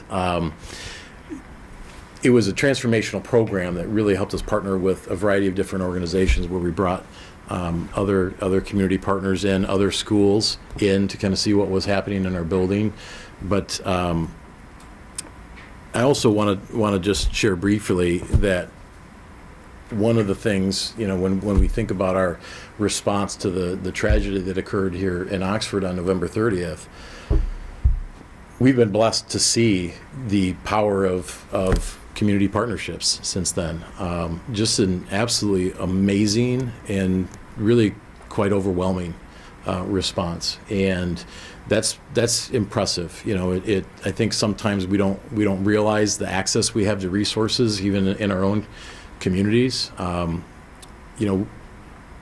you think about Oxford Strong or the parent community groups that have been supporting that, and whether it's Oakland County, Oakland Schools, Oakland County Health Network, Easter Seals, we have seen the power of community partnerships. And I've always been a firm believer that strong schools make strong communities, and strong communities make strong schools. And so, I would certainly work to, continue those partnerships and tap into those resources that we have available to us.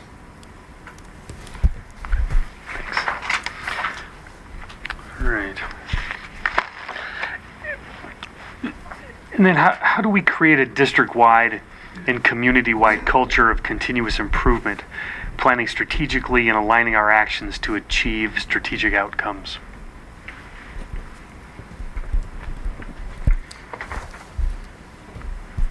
I think that we have some good tenets in place. You know, when I think about continuous improvement, it leads me to our strategic plan, our portrait of a graduate, and certainly under the lens of you know the IB learner profile, which is really highlighted in our portrait of a graduate. So I think when I talk about continuous improvement, we've got the right guiding principles in place, you know, to lead us down that path. It's important that when we look through, I think, the lens of a portrait of a graduate, our strategic plan, that we have coherence within our system, that we're all moving in the same direction. Everybody knows what our shared vision is, and hopefully that's an inspired shared vision that our stakeholders see and want those same things. I think it comes from a place of modeling. You know, I think that anytime we want to develop continuous improvement, we have to model that, you know, and you know that's really important to me, that anybody in this organization, you know, that I'm going to be the district's biggest cheerleader. They're going to know what our purpose is. They're going to see it in me. You know, the hope is that is going to inspire, you know, others to do the same. I think part of that, the effort of continuous improvement is, I think we have to look through the lens of challenging our current processes. You know, I've always been the kind of person, you know, I've been a lifelong learner. And, you know, when I look back, you know, 5 days ago, much less a year ago or 5 years ago, I think about how much I've learned, how much I've grown in my own learning, in my own career. And that's something that I hope for the people in the organization, that we're constantly reflecting on how can we do better, you know, and that's not from a place of thinking about constant change. That's not where that's coming from, but it's when I show up today, how did my kids do yesterday? How did I do yesterday? What can I do better today to meet the needs of our kids? And so I think that's a critical piece of that continuous improvement process.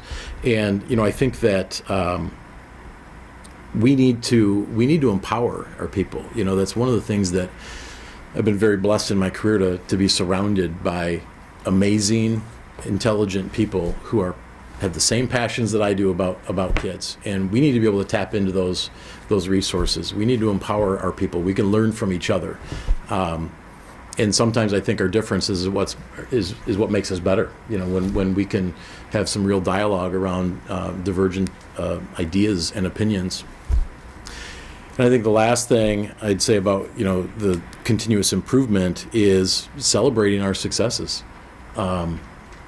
We need our folks. I think at times, and certainly more, I think now than ever, this has been an incredibly difficult profession. You know, I think that oftentimes educators are the scapegoat in terms of when things go wrong, and I think sometimes, you know, our folks feel undervalued, and it's hard, I think, at times to really recognize the difference that you make when there's that kind of pressure and that kind of accountability. And so, you know, it reminds me of a time when I ran into a former student at a store. I was actually at Party City, which I never go to Party City, but there was a gentleman in front of me, and he turned around and he said, "Mr. Pass." And you know, nobody calls me that at a store, so I assumed it was one of my former students, but he was probably 28 years old, you know, 29 years old, and you know, he had said that, you know, he remembered me, so clearly I still looked youthful at the time, and you know, he just said, you were my favorite teacher, you know, and that it made a difference. And sometimes we don't hear that enough, you know, our teachers to understand every single day, sometimes all it takes is one conversation that can change a child's life. And, you know, I think I certainly want our people to understand that we work in the greatest profession in the world. Sometimes it doesn't feel that way to them. And I want to be able to celebrate, you know, the great work that our folks do and know that they're valued, and I'm talking about everybody in the organization, because it doesn't matter whether you're driving a bus, you're serving food in the lunchroom, you're making a difference in kids' lives. So, Thanks, Dave. I'm going to turn it over to Mr. Bailey. Thank you. We're going to switch gears a little bit and go to the lovely finance questions. Describe your experience with budget development, financial management, and highlight times you've had to make difficult budget cuts.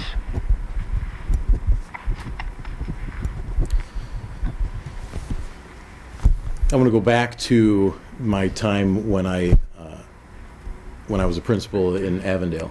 Probably one of the most difficult times in terms of budget reductions.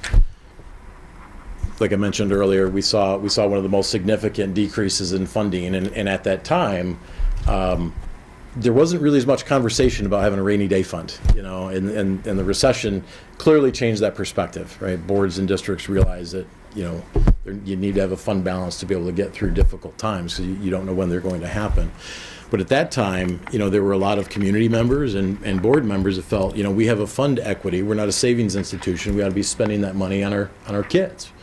And they did. And so, the district didn't retain the fund balance that most would say is pretty typical, these days in terms of having, a 15% fund balance or so. So when things went bad, that was wiped out. It was essentially wiped out overnight. And we engaged in concessionary bargaining with all our district stakeholders, and it was across the board.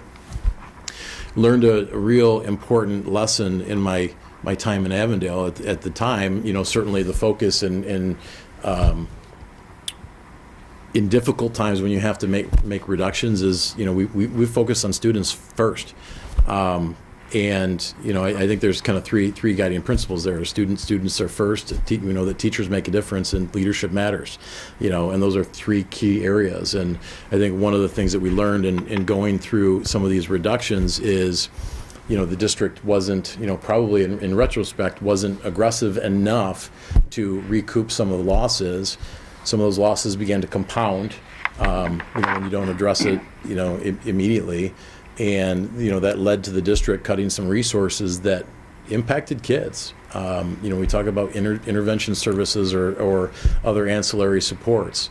The district protected as close as they could to classroom teachers and what was happening. But, as a building principal, we felt the impact of that because we had less resources to be able to use and provide supports for our students. And so, I think that was an important lesson about, really balancing, just being financially responsible in making sure that in good times or bad, we're going to be able to support the needs of our kids.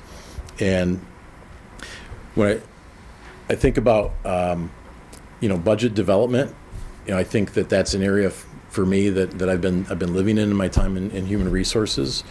Bargain contracts in Avondale and in Troy and in Oxford. And as we all know, over 80% of our costs are people. So, there's, when you take out your facilities and heating costs and everything else, there's not a whole lot left. It's really our people. We're a people business. So I've had a tremendous amount of experience in that area and certainly growth from, I think, some difficult decisions in the past to look at, the bargaining process and developing that budget from multiple facets, from making sure that, we're taking care of our people, right? We have to have competitive wages. We have to attract people to our district, and we need people that are going to stay, that are going to want to stay. And balancing that against the financial needs or constraints that might exist or predicting future needs and resources that we might need to allocate. We have to be able to look at, as a system as a whole, and I think I've got a broad range of experience, having done that. So. Thank you. What opportunities do you believe budget limitations present? And in tough financial times, what are your top 3 priorities, which I think you already answered? Yes. So in regards to budget limitations, I think that those, from an opportunity standpoint, provides a lens to be able to find, really look at our programs and evaluate those programs to determine where are we getting the greatest impact? What is making a difference in our lives of our students? And so when we look at these programs, we're determining, where are our efficiencies? What efficiencies can we create? How can we, look at the system differently in order to, look at those opportunities, as you've said, to just become more streamlined in our operations and still retain the supports that we need for our students. And again, I don't want to be redundant when we talk about top 3 priorities. Same thing. It's students need to be the focus. We recognize that teachers make the difference, and we have to be able to attract and retain good people in our organization, and know that investing in the right leadership in the district is critically important.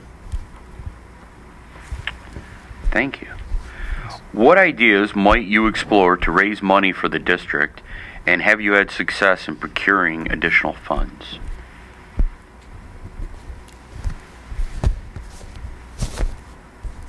We're looking at some of that now. Certainly we have many different grant funds available, whether it's through Title I, Title II, Title III, at-risk funding, ESSER funds. Those aren't necessarily direct things that we've had to apply for grant funds. There's some different federal resources available.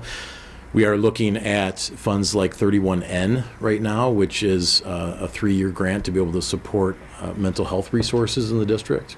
So we have some opportunities there that we are planning to apply for and put into place. In the same vein, while it's great to have access to some of these monies, the frustrating part is there needs to be permanent funding for these things and needs. It's great that the state is providing some resources, but after 3 years those go away, and those become they would come out of the general fund in perpetuity. And so it's a great start, but I think we recognize that there are long-term needs. There's been a mental health crisis for a long time, even well before, we experienced what we experienced in Oxford. We had added family school liaison positions at the middle school and the high school. We've recognized that there's been a need. I think others are also beginning to recognize that we've got to invest some of those resources. So I think part of that, while there are different funding mechanisms that we can tap into, at the end of the day, we need to lobby for appropriate funding for schools. The adequacy study that was conducted by the School Finance Research Collaborative, that was finally the first time in Michigan that there was a comprehensive study that looked at what does it cost to educate a child. And I mean, it's very nuanced in terms of its approach, but generally speaking, it was, I think back in 2018 they said it's about $9,500. Okay, and there's a lot more complexities to it. In terms of whether you're a special needs student or you have, whether you're at risk or other needs, right? That just accelerates the cost. Or a preschool student, I think it was, close to $14,000. And so, we're not even close to that. 3 years later, we're still under that number. And so, we need to continue to lobby for, long-term appropriate funding for our schools. And the other thing that I would be remiss if I didn't celebrate in Oxford, which is one of the things that attracted me to coming here, was Oxford has been incredibly innovative in its approach. And it's not, I don't want to make it sound as though, that's about money. It's really, it's about providing opportunities for students. Oxford has recognized long before anybody else did that kids learn in different ways in different places. It doesn't have to be in a brick and mortar school setting or in a classroom. And so when OVA was developed, provided a great opportunity for kids who don't learn in a traditional manner.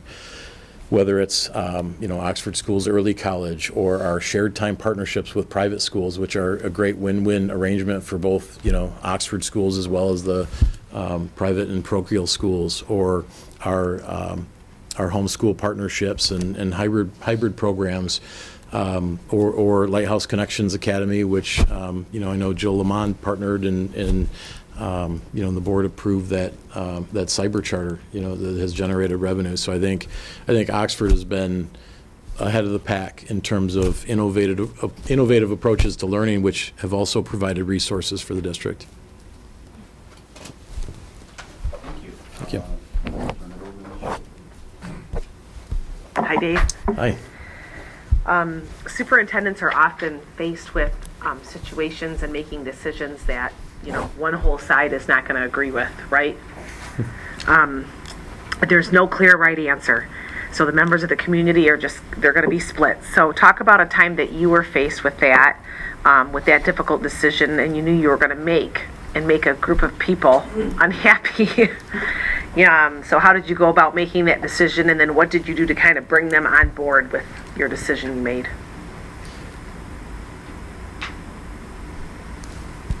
I think there's a few things that I could share, but the one that resonates with me is after the pandemic began and school closed in March of 2020, we were faced with a decision in that summer of what does our plan look like when we return in the fall. And at the time there were I don't know, 100 executive orders in place and restrictions, insurmountable path. And, I know Ken, Anita, and many others worked on that return to learn plan. Very comprehensive. The board saw it and had presentations on that information. Had a great plan in place to return, and throughout the summer, many of our neighbors began making the decision that they were going to close. They were not going to return to in-person learning for that year, and that was difficult. Those decisions that began to happen around us accelerated a lot of pressure on Oxford, and we knew that being in person was the right thing for kids. But that was not easy. That was not without a significant amount of opposition, both internally and externally. But we recognize the importance of our kids being in school every day. I think we look back on that and we recognize the impact that's had on others who maybe didn't follow the same path. And that created a significant number of challenges, as we approached the school year.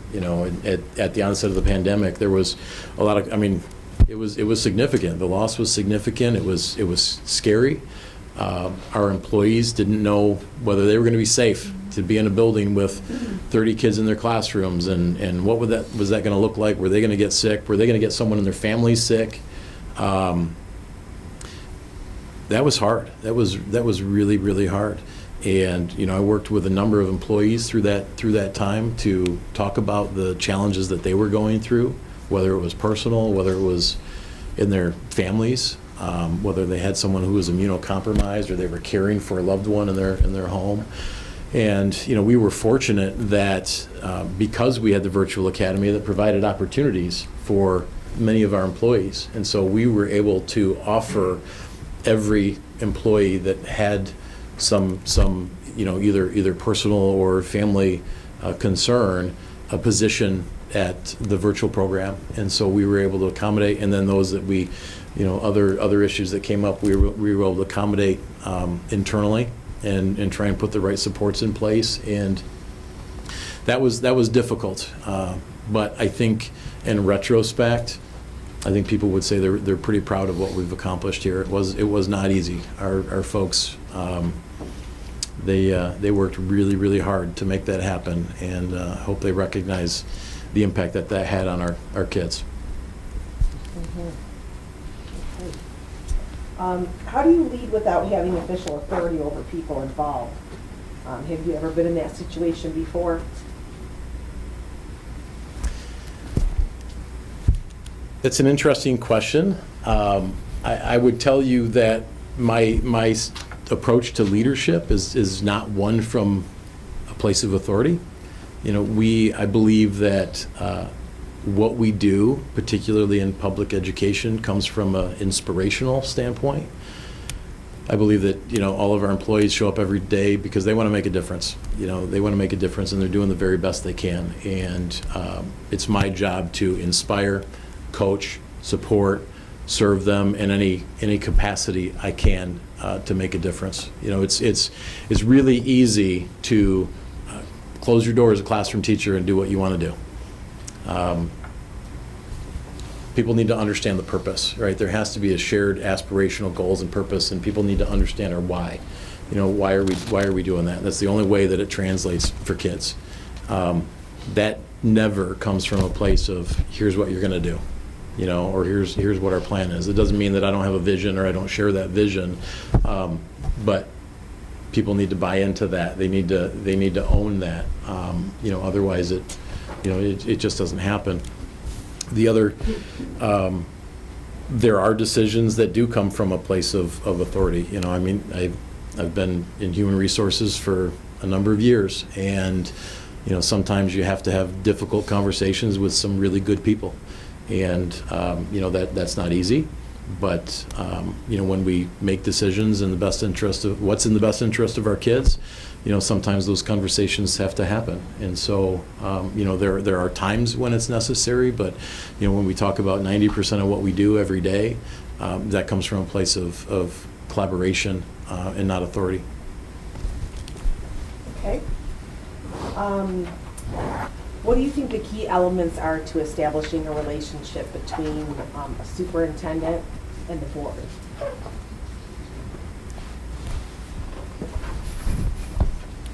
For me, that comes down to, I think, some of the personal values that I bring, which is based on honesty, integrity, transparency, trust.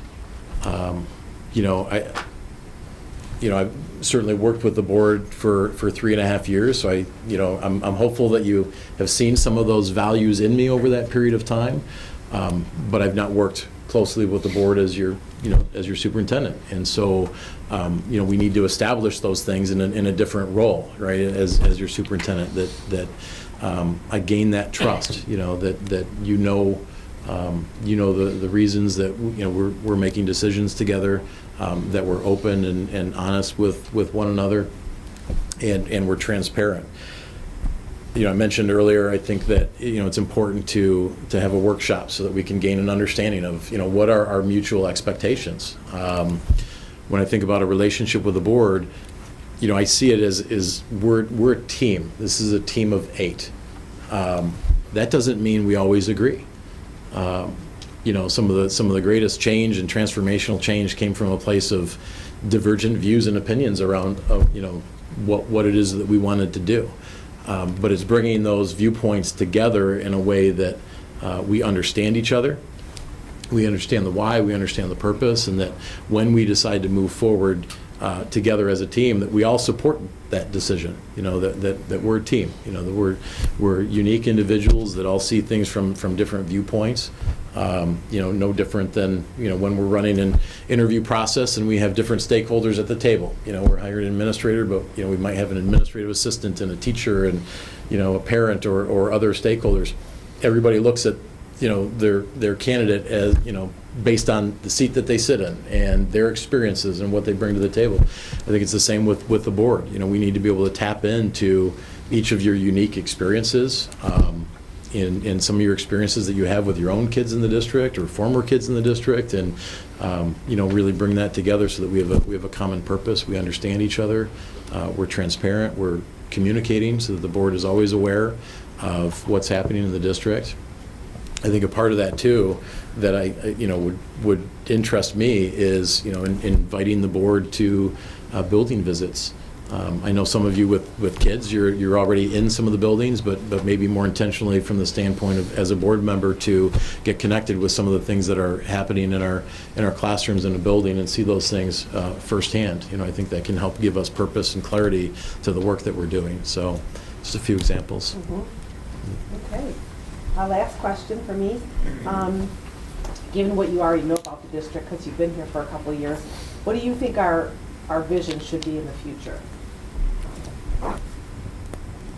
It's probably in your plan. It is in the plan, yes. I think that we have some great tools already in place. The work that's been done around our strategic plan, around our Portrait of a Graduate, is exceptional. I think that we need to live into that work. What is it when we think about a portrait of a graduate? When we think about some of those tenets of maybe being an inquirer or being reflective. Are we thinking about when we talk about a portrait of a graduate? Are we thinking about what it looks like to be a fifth grader going into the middle school? What is that portrait of an elementary school graduate? What is that portrait of a middle school graduate? How do we break down this big picture idea of portrait of a graduate into digestible chunks that translate into classroom instruction? If I'm an elementary art teacher, how do I create inquirers or risk takers? What does that look like in an art classroom, or what does that look like in a physical education classroom? We need to break that down, as in a part of our professional development to really live into that. Same with our strategic plan. What does that look like? How do we break that down where we're all moving in the same direction? We all have similar goals. So. And I don't want to reiterate some of the things I talked about earlier, but about modeling what it is that we want to see, and and certainly empowering others and challenging the status quo in what we're doing. Thank you. I'm going Eric? to read this slowly so you can get a drink of water. Thank you. Give us an example of educational change or reform that you have initiated in your career that have led to improvements in student learning.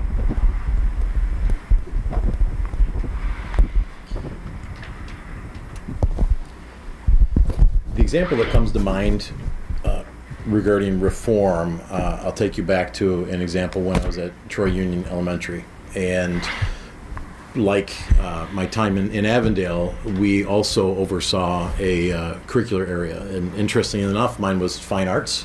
I took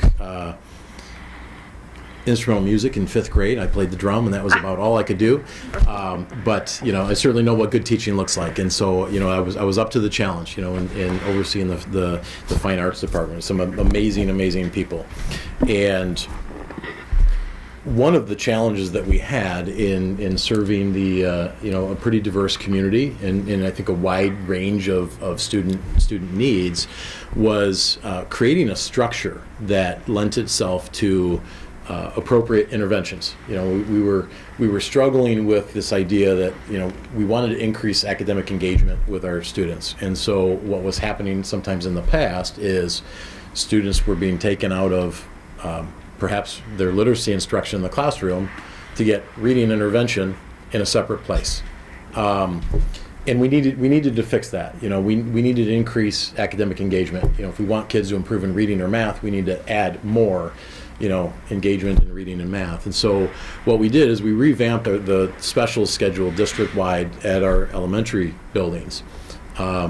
We called it a block schedule. I think that would confuse the board. It's not like a block schedule at the high school you're thinking of. Essentially what that was is we restructured the times that all of our kids went to specials across all the different areas, whether it was PE, art, music, so there was consistency. And what that allowed for us to do system-wide is every first grade teacher would have their specials at the same time. So all those teachers would go to one went to physical education, one went to art, one went to music, and that lent itself to those teachers now having collaboration time where they could talk about student growth and achievement, and they didn't meet every day, but they did use that time for that purpose. But even more importantly than just having that time, it created a common structure within the day.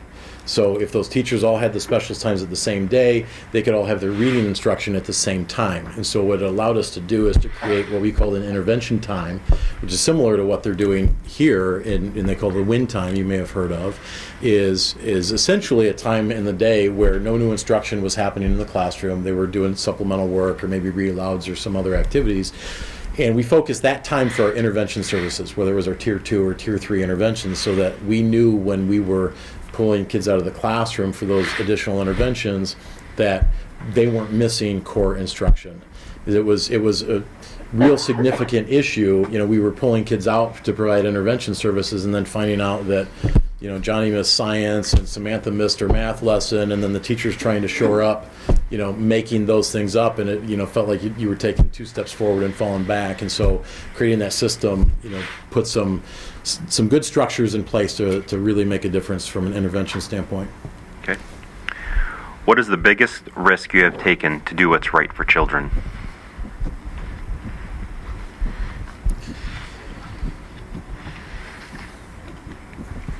Oh, that's tough.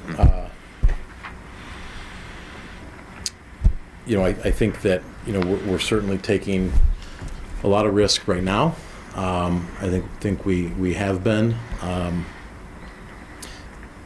I want to, maybe share another example that might give a more comprehensive look at something I think that was a pretty significant risk. When I was at Troy Union, one of the, we talked about already some of the shortfalls or struggles that our students had, and we wanted to look at different ways of how we could help meet the needs of our kids. And one of our teachers, her kids attended a school in Waterford, and it was a Leader in Me school. And so we began having some conversations around that, and that led to a book study. And so we probably had 8-10 teachers that participated in a book study. It was really kind of a grassroots movement of exploring what it meant to be a Leader in Me school, which is essentially, it's based on the 7 Habits of Highly Effective People by Stephen Covey. But more than just a character education program, it was really about instilling leadership in our kids, helping empower them to become leaders of their own learning. So it was a really, really comprehensive program that touched every aspect of what we did. And so when I think about from a risk standpoint, it was a significant undertaking, similar to IB in some approaches, and where we had subcommittees throughout the building, whether it was a parent involvement committee or a student data committee.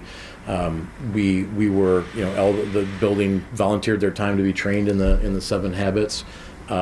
We began looking at data. Data became a regular part of what we did, and it was public. That was all put up in the classrooms. The classrooms would have different achievement goals, and they would own those as a class. An example is we had attendance goals for the school, and so I don't remember exactly. I want to say maybe it was 97%. We wanted to achieve 97% attendance, and we had student leaders throughout the building who would come down to the office. They would get the daily attendance totals, and they would put it on a sandwich board out front. So when our parents were dropping off or picking up their kids, they would see what our attendance was. They'd see what our goal was, and because one of our issues was getting our kids to school every day, and getting them to show up. So.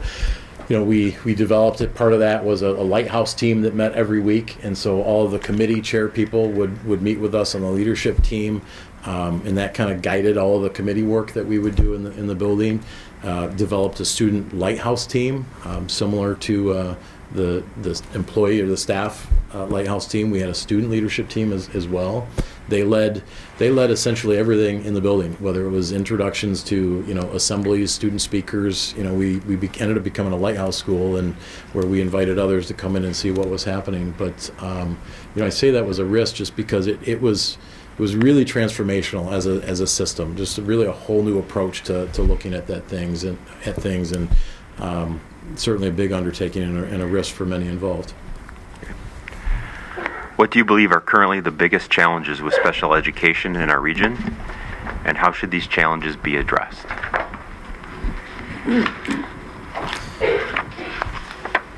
The first thing that comes to mind related to challenges in special education is our ability to find good people. We've been fortunate in Oxford, I think, that we've attracted people to the district, but there aren't enough special education teachers in the state to fill the vacancies that exist. There's probably, Oakland County alone, there's probably 20 vacancies across the county in special education. Many of those, classrooms, around the state who are filled with temporary personnel, maybe not even certified. And so there's a significant problem. We know the teacher shortage, it's compounded in special education. And so being able to have the right qualified people to be able to support our students, I think, is the first thing that comes to mind.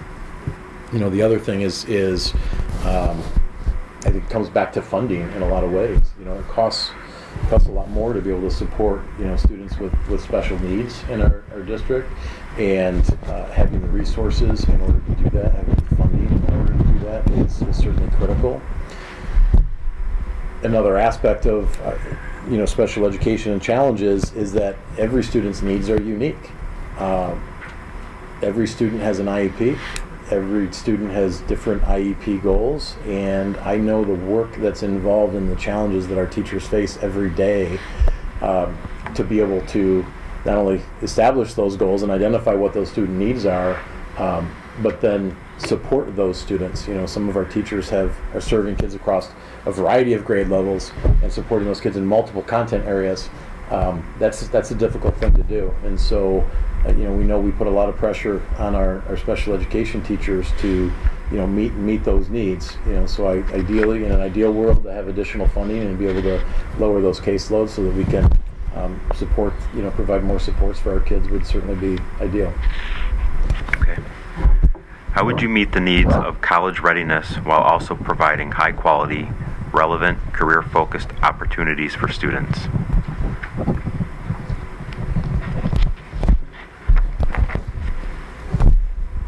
I think this is where I get to brag a little bit about what we do here. I think we do a really good job in terms of our programs and offerings for kids. I've had the good fortune of working in a couple of different districts, and nobody has the opportunities that our kids have in Oxford. And not just the ones I've worked in our neighboring districts. We have a robust career technical education program, partnerships, whether it's EMT or engineering or to be able to graduate with as a licensed auto mechanic. Those things are unheard of in many places. You've got our Oxford Schools Early College, where we've got, I think, over 300 students enrolled in that program who, kids are able to graduate from high school after their 5th year with associate's degree. We've got all of our virtual programs and offering for kids, whether our students are enrolled online or in our hybrid programs. We've got our international baccalaureate DP programs, our AP courses. There is such a breadth of opportunities that we have invested in here that have in this district that have provided so many options for our kids. I would really struggle, I think, to say, our ability to expand on that. I mean, I've had an idea recently that I know I'd mentioned to Mr. Weaver about a teacher cadet program. In my wheelhouse in terms of our dealing with our teacher shortage. Lake Orion Schools has a teacher cadet program that I'd like to go and talk to them about. But we know there has to be give and take. Anytime we have a program, we provide more options for kids that we might have less kids taking something else. So every option certainly has some consequences, and we need to maintain our efficiencies in what we do. But that's something certainly near and dear to my heart in the role I serve today. Of thinking about how we can grow our own people, create a pipeline to education. How can we support what it is we do and inspire our own kids to pursue degrees in public education. So.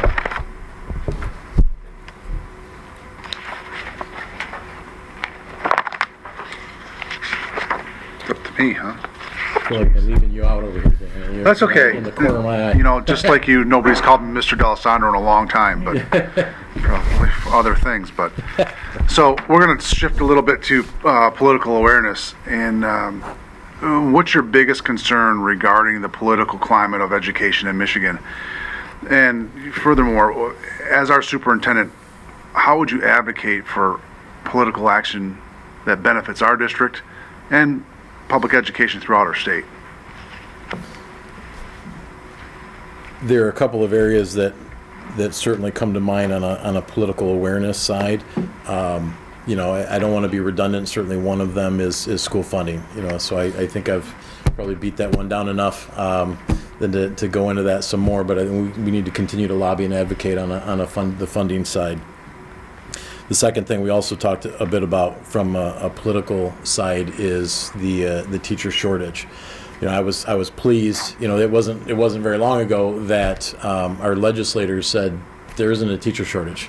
And people living in my world are saying, what are you talking about? We don't have any applicants for jobs. We might post a position and, we have a fraction of what we had, years ago. And that's not just Oxford, that's everywhere.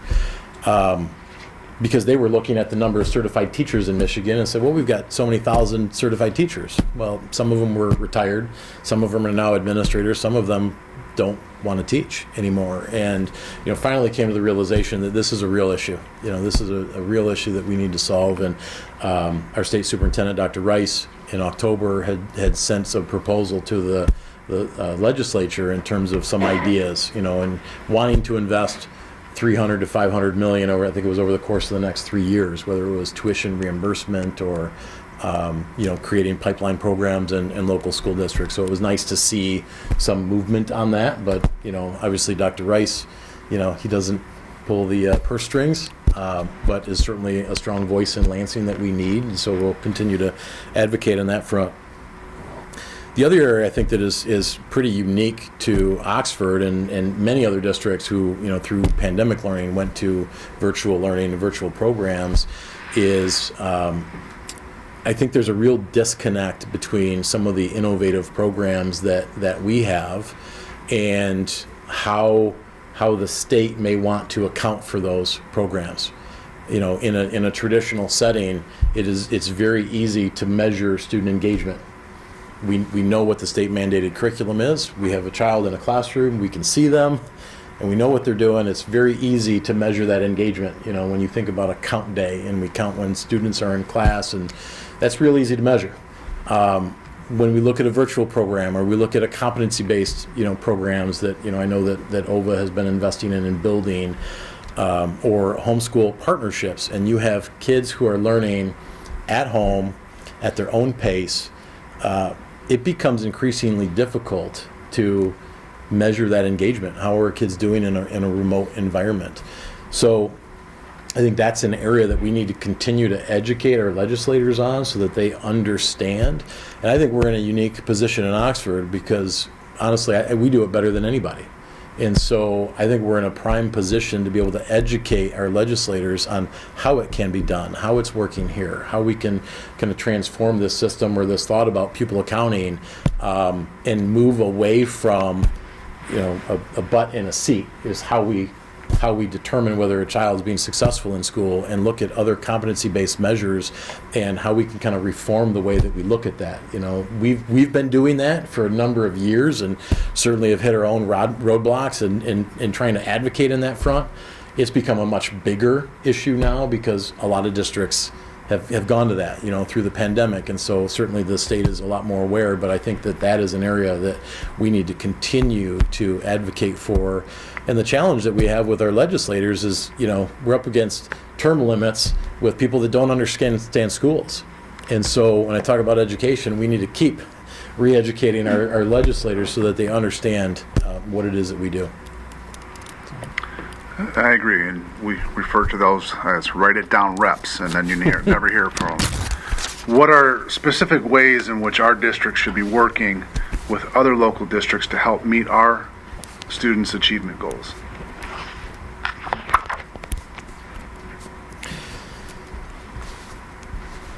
I think we're doing a lot of that now, certainly throughout my career.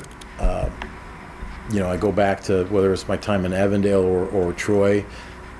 We have regularly worked very collaboratively with other districts. One of the initiatives that I was a part of in the past was Cultures of Thinking. And we would invite other districts to come into our schools to see what that looked like in action. We have partnerships certainly in place right now through OVA, whether it's our homeschool or our hybrid. We've got students who are in local businesses, getting education that's supplementing the online portion of their curriculum. So, we've got a lot of great partnerships in place, and I think often, people think about other districts in terms of competition, right? Competition for kids, and I'm certainly under I understand kids are dollars, right? We know that's our part of our revenue source, but it's what we do is not competitive. You know, in every place that I've been and the relationships that I've, you know, created throughout my career, these are all like-minded people that want to do the best thing they can for kids. And, you know, from a competitive standpoint, if we do our job and we do what's right for kids, they're going to come to us. You know, that's not a concern. So, you know, I've spent a lot of time. We've had, you know, Ron Richard here doing Cultures of Thinking here in Oxford. We've had other districts who have come in to see some of that work. And, you know, I talked about the teacher cadet program in Lake Orion. I know if I give them a call to go over and find out what that's like, they're going to invite me in next week to come and see it. You know, and so, you know, I think that, you know, and I know that you know, we work with a North Oakland superintendents group that had been created, I think, more recently with Tim, and certainly networking with a lot of our neighboring districts. And you know, I think that we need to just continue to build those relationships and tap into those experiences and things that are happening in other districts so that we can, you know, best serve our kids. Final question for me, Dave. What impact has standardized testing and teacher accountability had on our education system in Michigan?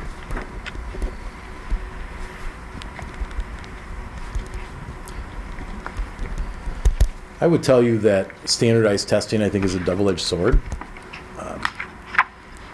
I think back to when I was a building principal. I would, you know, in both of the buildings I was a building principal, they were both Title I buildings, you know, a variety of student demographic needs. And, you know, particularly I remember at Troy Union where, you know, I would have some families move into the community. We'd have a, you know, kindergarten open enrollment night, and sometimes parents would say, you know, how come this other elementary school in the district has better scores than you? I always appreciated the parents that took the time to ask the question, because I know that there are a lot of parents that don't. They'll look at a score and instantly translate that into this school is better, these teachers are better, or this school is not. And that's not fair. You know, that is not a fair assessment, but I think that's one, when I talk about a double-edged sword, I think that's one of the unintended consequences of standardized scores is, you know, you may have community members that use that as a measure without understanding the context, you know. And one of the things that I would explain sometimes to folks is that demographics and the context of the school matters. You know, when I have students that enroll and they don't speak English, or they start kindergarten and don't know any letters of the alphabet, those kids, when you take a standardized test, it's a point in time to determine whether they're proficient or they're not proficient. It's not a growth measure. It is a one-time score to determine whether those kids are proficient or not. Well, an English language learner that's still learning the academic language, probably not going to score as a proficient, you know, and yet we may be making significant progress with those kids on an annual basis, but it doesn't show up. And so we need to take that with a grain of salt. But those standard, you know, test scores do give us some good information. You know, we would regularly disaggregate that data to determine, you know, are there areas of our curriculum that we might be missing the marks when we look at the standards? Are there things that we're seeing, you know, grade after grade that we might be missing that might be an indication that, you know, maybe what we're doing in our curriculum isn't as comprehensive, and we might be able to shore up some of those gaps. We might, you know, might be able to look at some other districts in similar demographic groups to benchmark ourselves to see how we're performing. But, you know, at the end of the day, what we do every single day in our district should be based on our formative assessments. You know, responding to our kids every single day.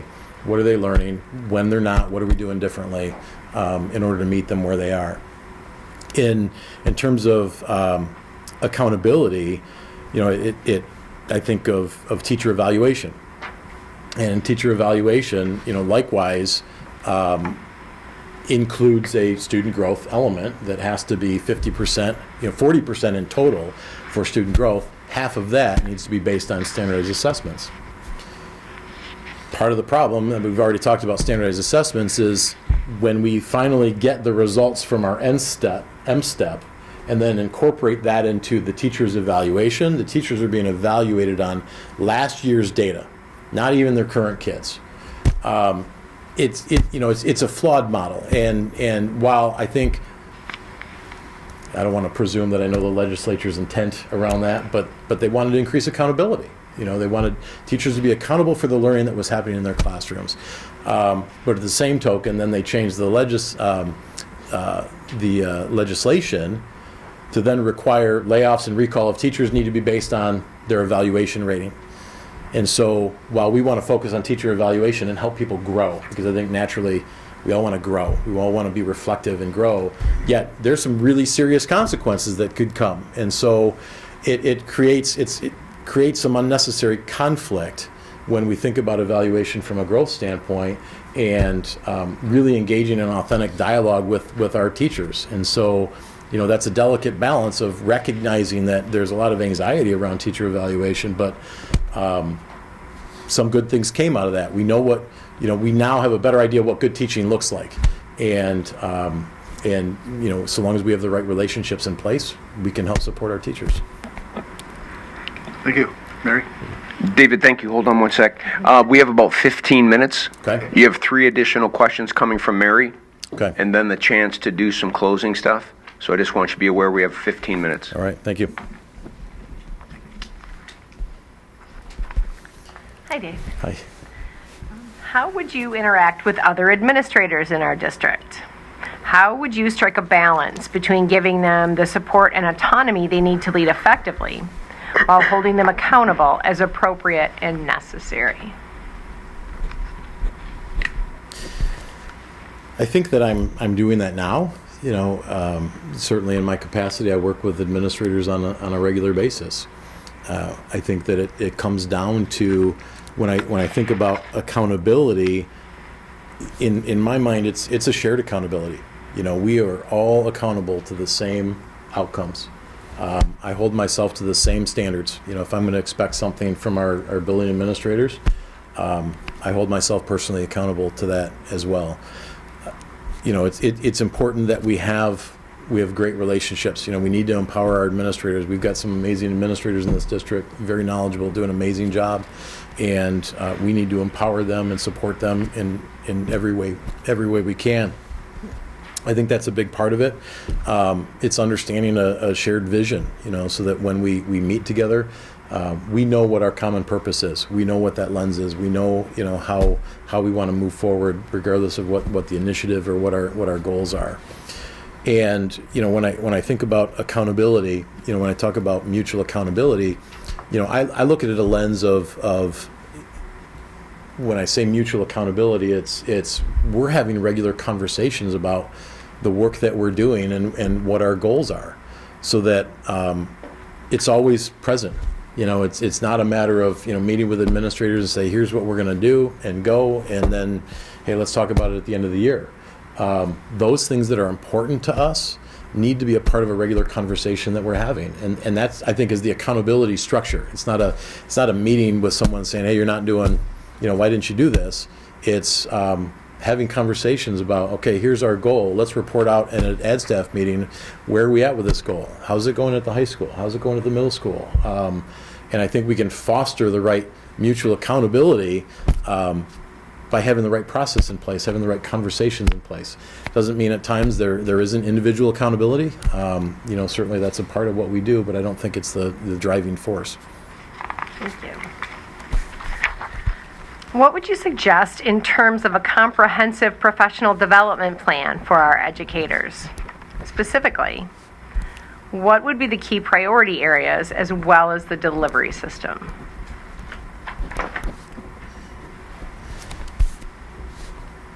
As I mentioned previously, I think we've got some good guiding principles in place, through our strategic plan, through the lens of IB, through the Portrait of Graduate. I think those need to be the guiding forces that we pursue all of our professional development under. And when I think about the plan or the delivery model, I think we've got some great things in place. We have our professional learning communities at our secondary level, middle school and our high school, where we have teacher leaders who are leading conversations within their own departments. I think that's a real strength. At the elementary level, we have instructional coaches, and we also have a teacher lab model, which I know I was involved in when we started that work, some of that work with consultant in Oakland Schools when I was principal in Avondale. I really enjoy, looking at teacher lab model where, teachers engage, in some conversation around, research and best practices. They're able to observe that teaching and then have some dialogue about that. I think we enhance those experiences when we have a variety of teachers who are vulnerable and willing to take risks and have those conversations. Oftentimes it's, teachers talk to each other about what's happening in their classrooms, but oftentimes they don't get to see it or really engage in some conversations about what do you think went well, what do you think we can improve upon, and really kind of break down those barriers. I think my vision would be that we need to look at some of that more. How can we break down some of those walls and learn from each other, learn from other experts that we have in our buildings. We have some, incredible teachers, well beyond just the coaches that we have in the building. We've got some incredible teachers and what they do every day, and creating opportunities for teachers to be able to see that and engage in some meaningful conversation. Please describe your experience with labor relations and negotiations, highlighting how you have been able to reach agreements that are fair for everyone without compromising too much simply to avoid conflict. Also, in one word, how would the president of your teachers union describe you? Okay. Talked a bit about labor relations. I think I've got some experience in bargaining contracts, and I think that I think the outcome of that certainly speaks more than I could probably do. I think that we have bargained some very fair contracts, and also where the district has been in continued good financial standing. And also providing some opportunities when things arise, like they have even more recently, when we talk about added resources or security personnel or needing to add family school liaison positions, where we have the flexibility to do that, where we don't have to say, okay, where are we going to squeeze that money from somewhere else? And so I think that's a part of that, balanced approach in labor relations. I am an advocate for our people. I always will, and sometimes I negotiate against myself, on things that I think we need to do. That's right for the people in the organization, but that certainly doesn't come at the expense of something else or someplace else. There's a reality, and Mr. Gibbons and we have many discussions. I would argue that Mr. Gibbons is always bargaining, so we're always in those conversations. Sorry, Jim. But it's always having an understanding, that we're not in charge to a greater degree the resources that we have or the money that comes into the district, and so sometimes it's that discussion about where that goes and how do we find that money and how do we find the balance. In terms of one word, Jim's called me a lot of things over the last 3.5 years. I'm going to try and find the nicest one. I think I'd boil it down to fair. I think that he would say that I'm fair. Thank you, David. Not what he told me. You can speak to him afterwards. I'm sure he'll give you an earful. Yeah. He used another word. Yeah. Accurate. David, thank you. We've got about 8 minutes, and so I'd like maybe to keep this first one to one question, if you have one. Do you have a question that you'd want to ask the board? I do. I can make it quick, and certainly don't feel compelled. It's, I guess, is a general question, but don't feel like you all need to answer. So, I guess the one thing that came to mind, certainly knowing the district, having worked here, the one thing I would say is if I were selected as your superintendent, and we were to look back on my first year, what is it that you would have hoped to say we've accomplished? Maybe just a couple things, and I certainly would have some closing comments, so don't feel like you need to. Why does everybody look at me? No, I'm looking at everybody. You usually have something to say. Please. I would think one of the most important things between the superintendent and his board is a good communication path, open communication, consistent, open communication. Something we've been able to achieve and we'd like to maintain and improve on. So to me, I think that's one of the most important things is making sure we're all up to speed on the issues, and a lot of active discussions as well. That's it.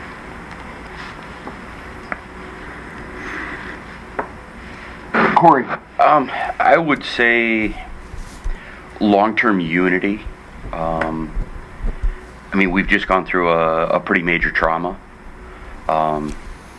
COVID even before that. But, the community comes together, obviously, when a trauma happens. But then they start pulling back apart. We saw it after 9/11, and, everybody was the way they were, and then they go back to normal.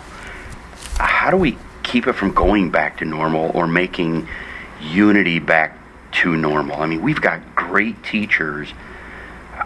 How do we get the parents and the community to be unified together for what's best of the kids, rather than, a year from now saying, hey, I want to bring this up about your kid, without a parent going, you're attacking my kid. But to say, this is the best for my kid. How do we keep that unity that we have today a year from now, 5 years from now? Thank you. I'll have a quick one. Yes? I'll have a quick one, so I don't take your time.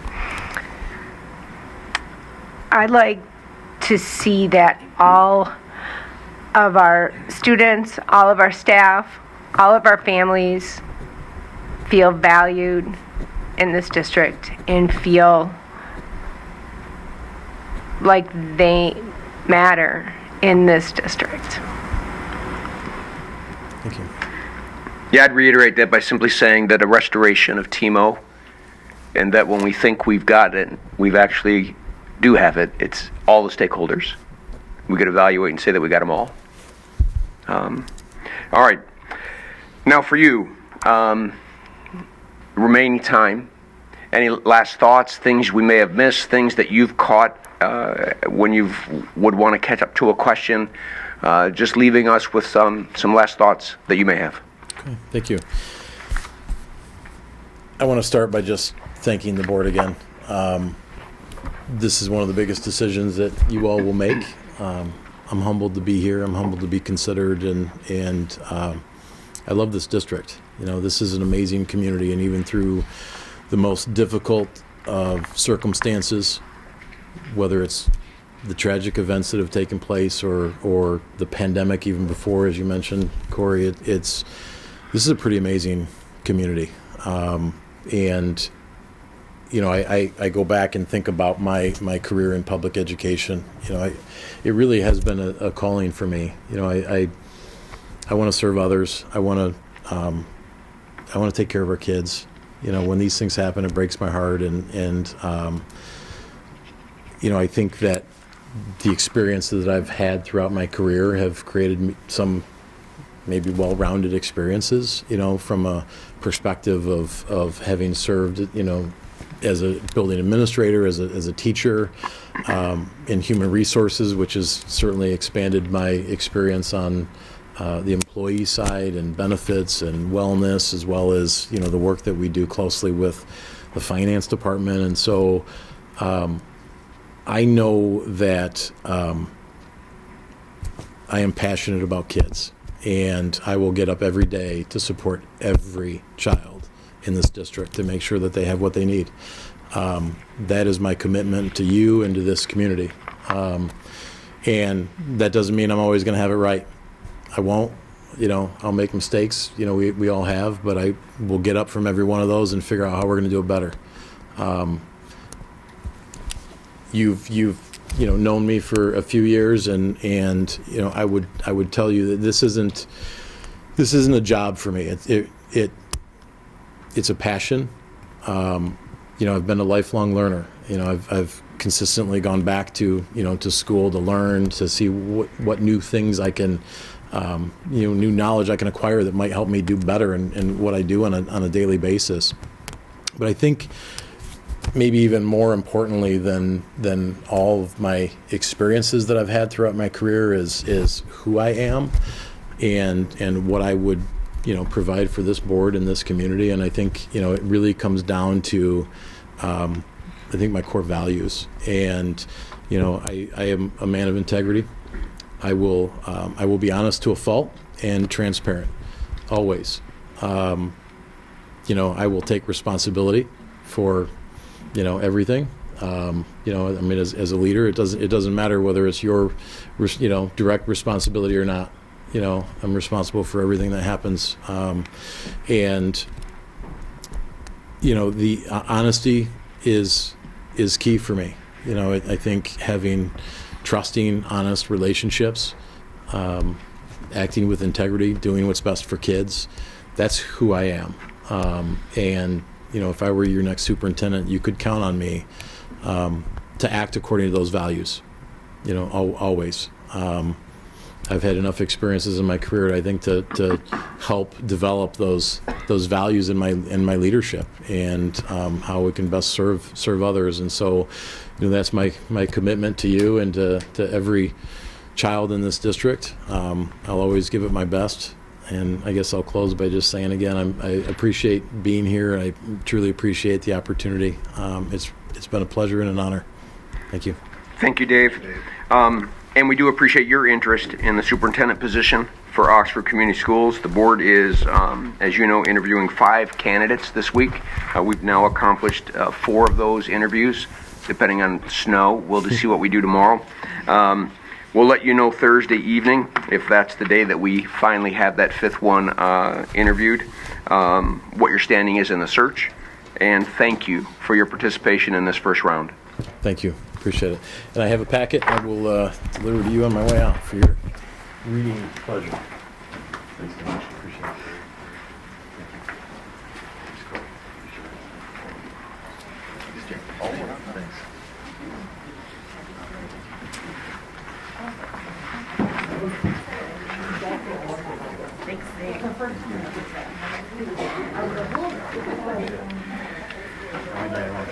Have a good night. Thank you.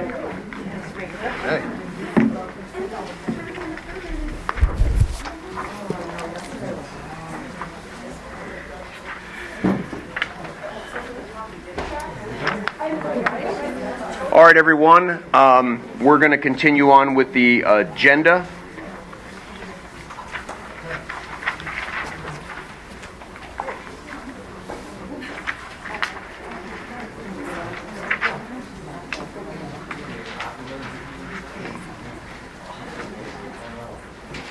John, do we want to put the discussion over scheduling right now and then we'll go into, audience participation? I think so. So, all right, so you want to have that scheduling conversation because of our possible snow day? Yes. All right. So John and I spoke during the day just about probabilities. We now know that school is closed. John, I don't know if you heard that, but we closed the school already, and most school districts did because of the amount of snow that we're going to get tomorrow. The question is, will it be cleared enough for us to have our final interview tomorrow? And so one of the things that John and I talked about is that by 1 or 2 o'clock in the afternoon tomorrow, we would make a call, an assessment, as to how the roads are, where the snowfall is, are we clear enough to do that or not do that? And so that would give John enough time to tell that candidate, as well as us to communicate to the district whether we are or aren't going to have that that Wednesday interview. So that far we're good, right? So if it's clear and we can have the meeting, we're going to have it. Very good. If it's not clear and we have to postpone it, John, you have talked to this candidate and already asked if he has the ability to move to Thursday? Yes. And does he? He does. Okay. So then we would possibly have that then move to Thursday. The weather that, if we look at it, it looks like almost all the snowfall is going to happen tomorrow. So it would seem that by Thursday evening, we would be able to have the roads clear enough for us. Even if the school is canceled, we might be able to, by the evening, have a chance to meet. Given those two perspectives, John has some instructions for us, things that you'd like us to consider and do on our behalf to help that process and expedite. So I'm going to turn it over to you. So, given that the plan was to meet both tomorrow night and Thursday night, right? Tomorrow night, have that last interview, and then to return on Thursday night to deliberate and make a decision about who the final candidates would be. And given the likelihood, I would say at this point, based on what we're hearing, that we may not be here tomorrow night, I want to suggest a possible change in the plan. But I want to frame it first, so bear with me, in terms of what the original plan was, and then talk about how we would tweak it. So what I would be normally telling you, what I'm going to say next is what I would normally be telling you tomorrow evening after the last interview.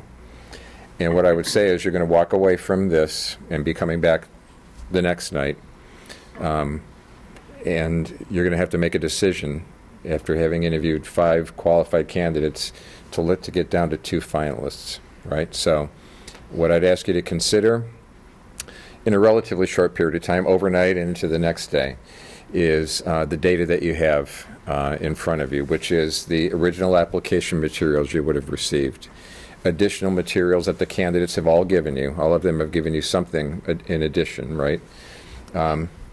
What you saw and heard in the interviews, and I've seen you all taking notes, and you have your notes to reflect back on to help you with that. You've gotten a lot of feedback. You've had great participation here with a lot of folks coming to the interviews, which is great. And you've been getting a lot of feedback, which I know is really helpful to you as well. And it would be important for you to read through all of that and consider that as well. And to do all of that going back again to the candidate profile and remembering that we took a lot of time and got a lot of feedback to develop that. And so it's really critical that we don't lose sight of the fact that we're trying to find the candidate that you believe most closely fits that profile. So based on everything that we know and have learned about these 5 candidates at this point then, we'd ask you to be prepared to come back the next night and share which 2 of the 5 you would be interested in advancing and considering further. The twist I'm going to ask you to consider now, and I think we can do this without compromising quality at all, is to see if we can accomplish all of this in one more night. And I'm going to ask you to do it this way. So what I'd ask you to do tonight is you've now interviewed 4 of the 5. So you can do everything that I just kind of explained, considering the 4 people that you've already interviewed. You can consider all the data that you have. You can think about those 4 candidates, and you can think about within those 4, among those 4, which are the 2, if you were picking only from those 4, that you would advance at this point. When you come back then, let's say we miss tomorrow night and come back on Thursday, you'd have that final interview. I would advise then that you take as long a break as you may need, maybe short, maybe long, but that the only decision you'd really have to make then is if you already have in mind of those first 4, here are the 2 right now that I think I'd like to advance. The question would be, based on what we now have learned about the 5th candidate, does that 5th candidate kind of crack into my top 2 and displace somebody out of that group? Or do I still feel strongly that those top 2 are still my top 2? So you're not having to consider the whole thing. You will have already gone through a decision-making process, and you're just thinking now about the last candidate and how that last candidate factors in. So I think it's reasonable. You only will have had 1 interview, so it won't be as late a night. You can take a bit of a break if you need be. And I would suggest if you really need to spend some additional time, maybe even if you need to, Deja will help us if you need a classroom. We don't want to make sure that you're not deliberating out of the public eye. So if you need a little time and space, we can get you a classroom to go into, spend a little bit of time, even if you need to look at some of the feedback forms on the last candidate that you will have just been handed, right? You might need a little bit of time. Then we would come back together and be prepared to go through that process of having you decide who it is that you'd like to advance as finalists. So first, before I go any further with that, I'll add a little bit to that. Does that make sense to you? And would you be comfortable at this point approaching things that way? I would, yes. Yes. And I will tell you, I would not advise that if I wasn't comfortable. Yeah, I don't love it, but. Now, I wouldn't advise it if I felt like you were sacrificing quality or that you weren't still doing this process with fidelity. I don't think you can risk sacrificing it, but I don't believe you would be. And I'll urge you, again, in terms of how much time you're going to take after the first interview and before you come back and then make a decision, my suggestion is take as much time as you need. And even if any one member needs more time than some of the others, give that one member all the time he or she needs. When all 7 of you say, okay, I'm ready, we'll come back together and we'll go take that next step.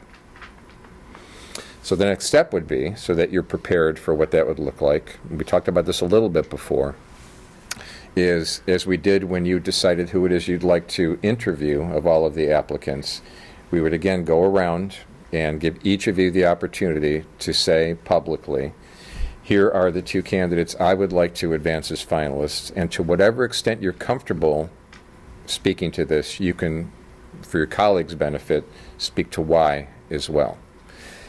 Remembering that we're not going to speak at all at any time in this process about why we may not want to advance a candidate. We're going to never say anything negative about any of these candidates publicly. So to whatever extent you'd like to, the focus would be, here are the 2 candidates I'd like to advance, and maybe here's some of my thinking as to why I think these are the 2 people who should advance in the process. So each of you would get that opportunity. I'll tally that, and what should be pretty apparent afterward is where there is already board consensus, where 4 or more of you name the same candidates that you'd like to advance.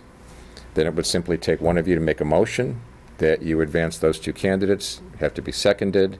There could be further discussion, and then you would vote, and it would be as simple as that. You will have made that decision, and at that point, I would advise we do have a little bit of further discussion then about second-round interview questions and second-round interviews, and talk a little bit more about the next steps in the process. Does that make sense? And do you have any questions about that? Makes sense? Yeah. The Okay. rest of the schedule will remain the same then? Yes. Yep. By this tweak, that should keep us right on track for the rest of the schedule. All the dates are aligned. That's right. All right. Very good. Okay. Thank you. Thank you.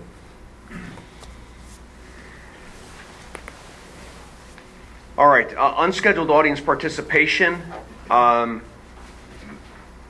Angela's not here. I think she's out making copies. And so, Dan, yesterday we realized that you had drafted a statement and it was not, the public never got it. Is that right? We got it cut off last time, but we're on live. We're live right now. So Dan has done a little editing of his thing, but he wants to make sure that he has a chance to say this to the public. And then we'll have, hopefully then, Angela will be back and we can do unscheduled audience participation and then move on to our closing comments and those kinds of things. So Dan, please. First, thank you, Tom. I appreciate it, and I appreciate my fellow board members giving me the opportunity. But I think, as we all know, that this is an important step that I believe that needs to be heard by the community. And I think I'm a little bit more prepared. I have my glasses today, and it's maybe not as emotional as maybe what I may have been yesterday. So please bear with me for a minute, and we'll get through this, and we'll get going. So last Thursday morning, a suspended student entered our high school. And if I'm being honest, my first reaction jumped directly past rational and right to very upset. Upset that 3 days after our staff, students, and community had a reasonable expectation that this board would provide the safe environment we could start the rebuilding process. Upon hearing otherwise, the word upset was an understatement. To quote William Shakespeare's Henry IV, heavy is the head that wears the crown. Now, to be clear, I am not suggesting that any of us are royalty. However, at the end of the day, any plan that involves the safety and education of our students is what we are responsible for as school board members. The fact that that wasn't flawless last Thursday was something that I was frustrated by.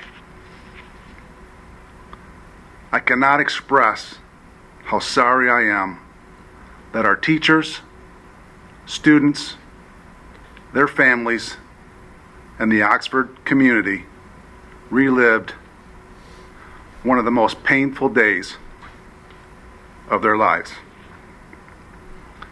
That level of anxiety, stress, and fear should not be experienced by anybody, let alone teenagers who should have been thinking about who they are today and what they hope to be in the future. Instead, we did not meet that standard that we should be held responsible to, not only by the community, but by ourselves. For the foreseeable future, we need to step up to the level of accountability at any cost. If you were to ask me last Thursday how a suspended student who was afforded due process, discipline was handed down by the district, the student was presented guidelines outlining a path toward graduation, followed up with clear directions to all parties involved for that path, I simply would not have been able to answer that question. Many people, myself included, made assumptions about Thursday's event.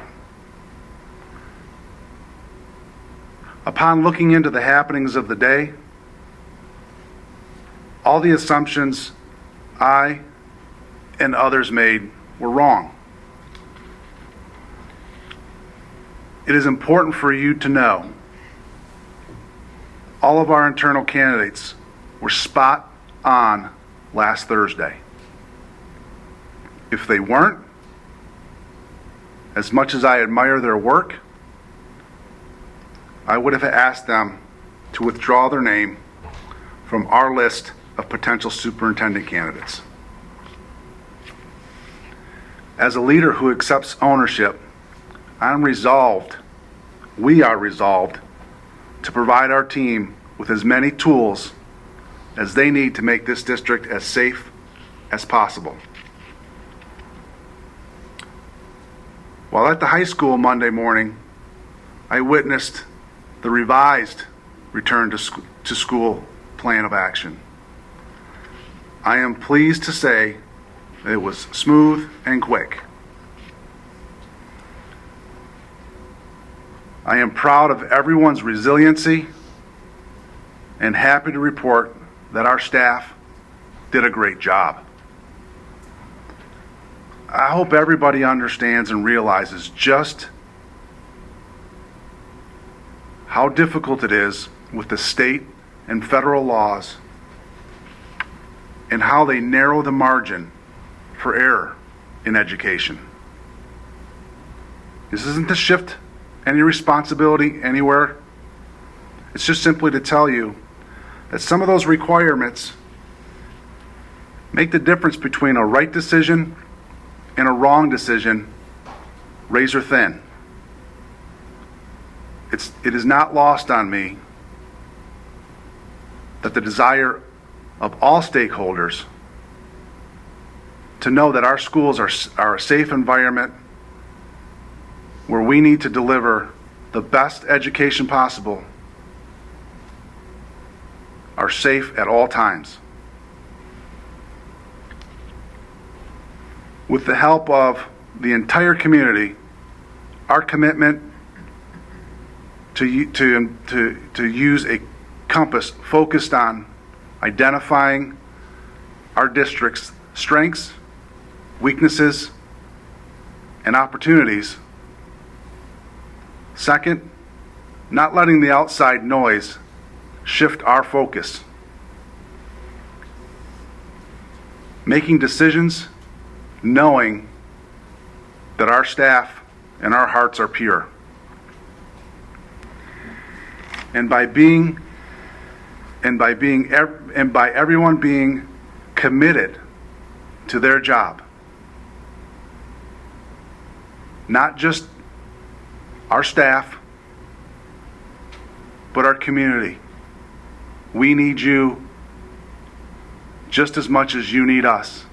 We want to partner to make sure that we fulfill the expectations and the standards that you deserve. Thank you, Dan. Thank you. I'm going to get up and go see if there's some cards on. There's not.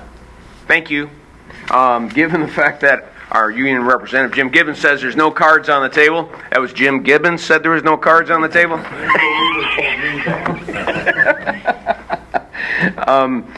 We move on to scheduled activities, and obviously by 2 o'clock tomorrow, we'll have an announcement out about whether we're going to have a meeting in the evening. I don't have any clarifications. Final board comments? Please, go ahead. I'm keeping it quick. I want to thank the folks for coming out today, though most of them have left. Not all of them. Appreciate seeing staff in here, teachers, and appreciate the feedback.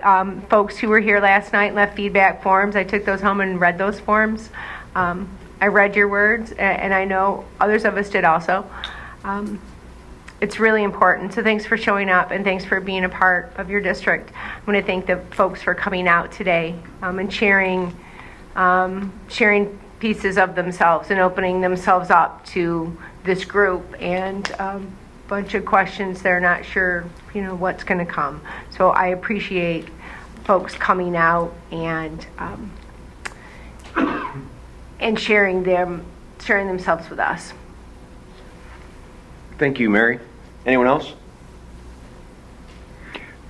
I want to reiterate the same. I really enjoyed going through and realizing the things that you caught and the things that you sensed, and it allowed nuances of a completer picture. So please know that you're being heard because those were pretty powerful. So thank you for that. I want to thank OCTV too. This is something new that we're live streaming to the community. How many people did we have on board during the 90? Tonight, about 109. Last night, about 90. Yeah, and they say oftentimes when you have you can you can multiply that by 2.2 because usually it's not just one person, right? There's probably a husband and wife. There could be family members sitting in there. So I'm just so glad that we're providing this ability for people to be home, putting their kids to bed, and still being a part of a board meeting on a very important subject. So thank you for all that you're doing. And I don't have anything in other. So, Angela, 9:50. This meeting's adjourned, and it's a great day to be a Wildcat. Thank you. Pass that down, please. Pass that down. What's that? I have to make one more copy if more interested in. Who doesn't have a copy? No, I just got one more. She just got a form in to her. One more form. Oh, one more form. Okay.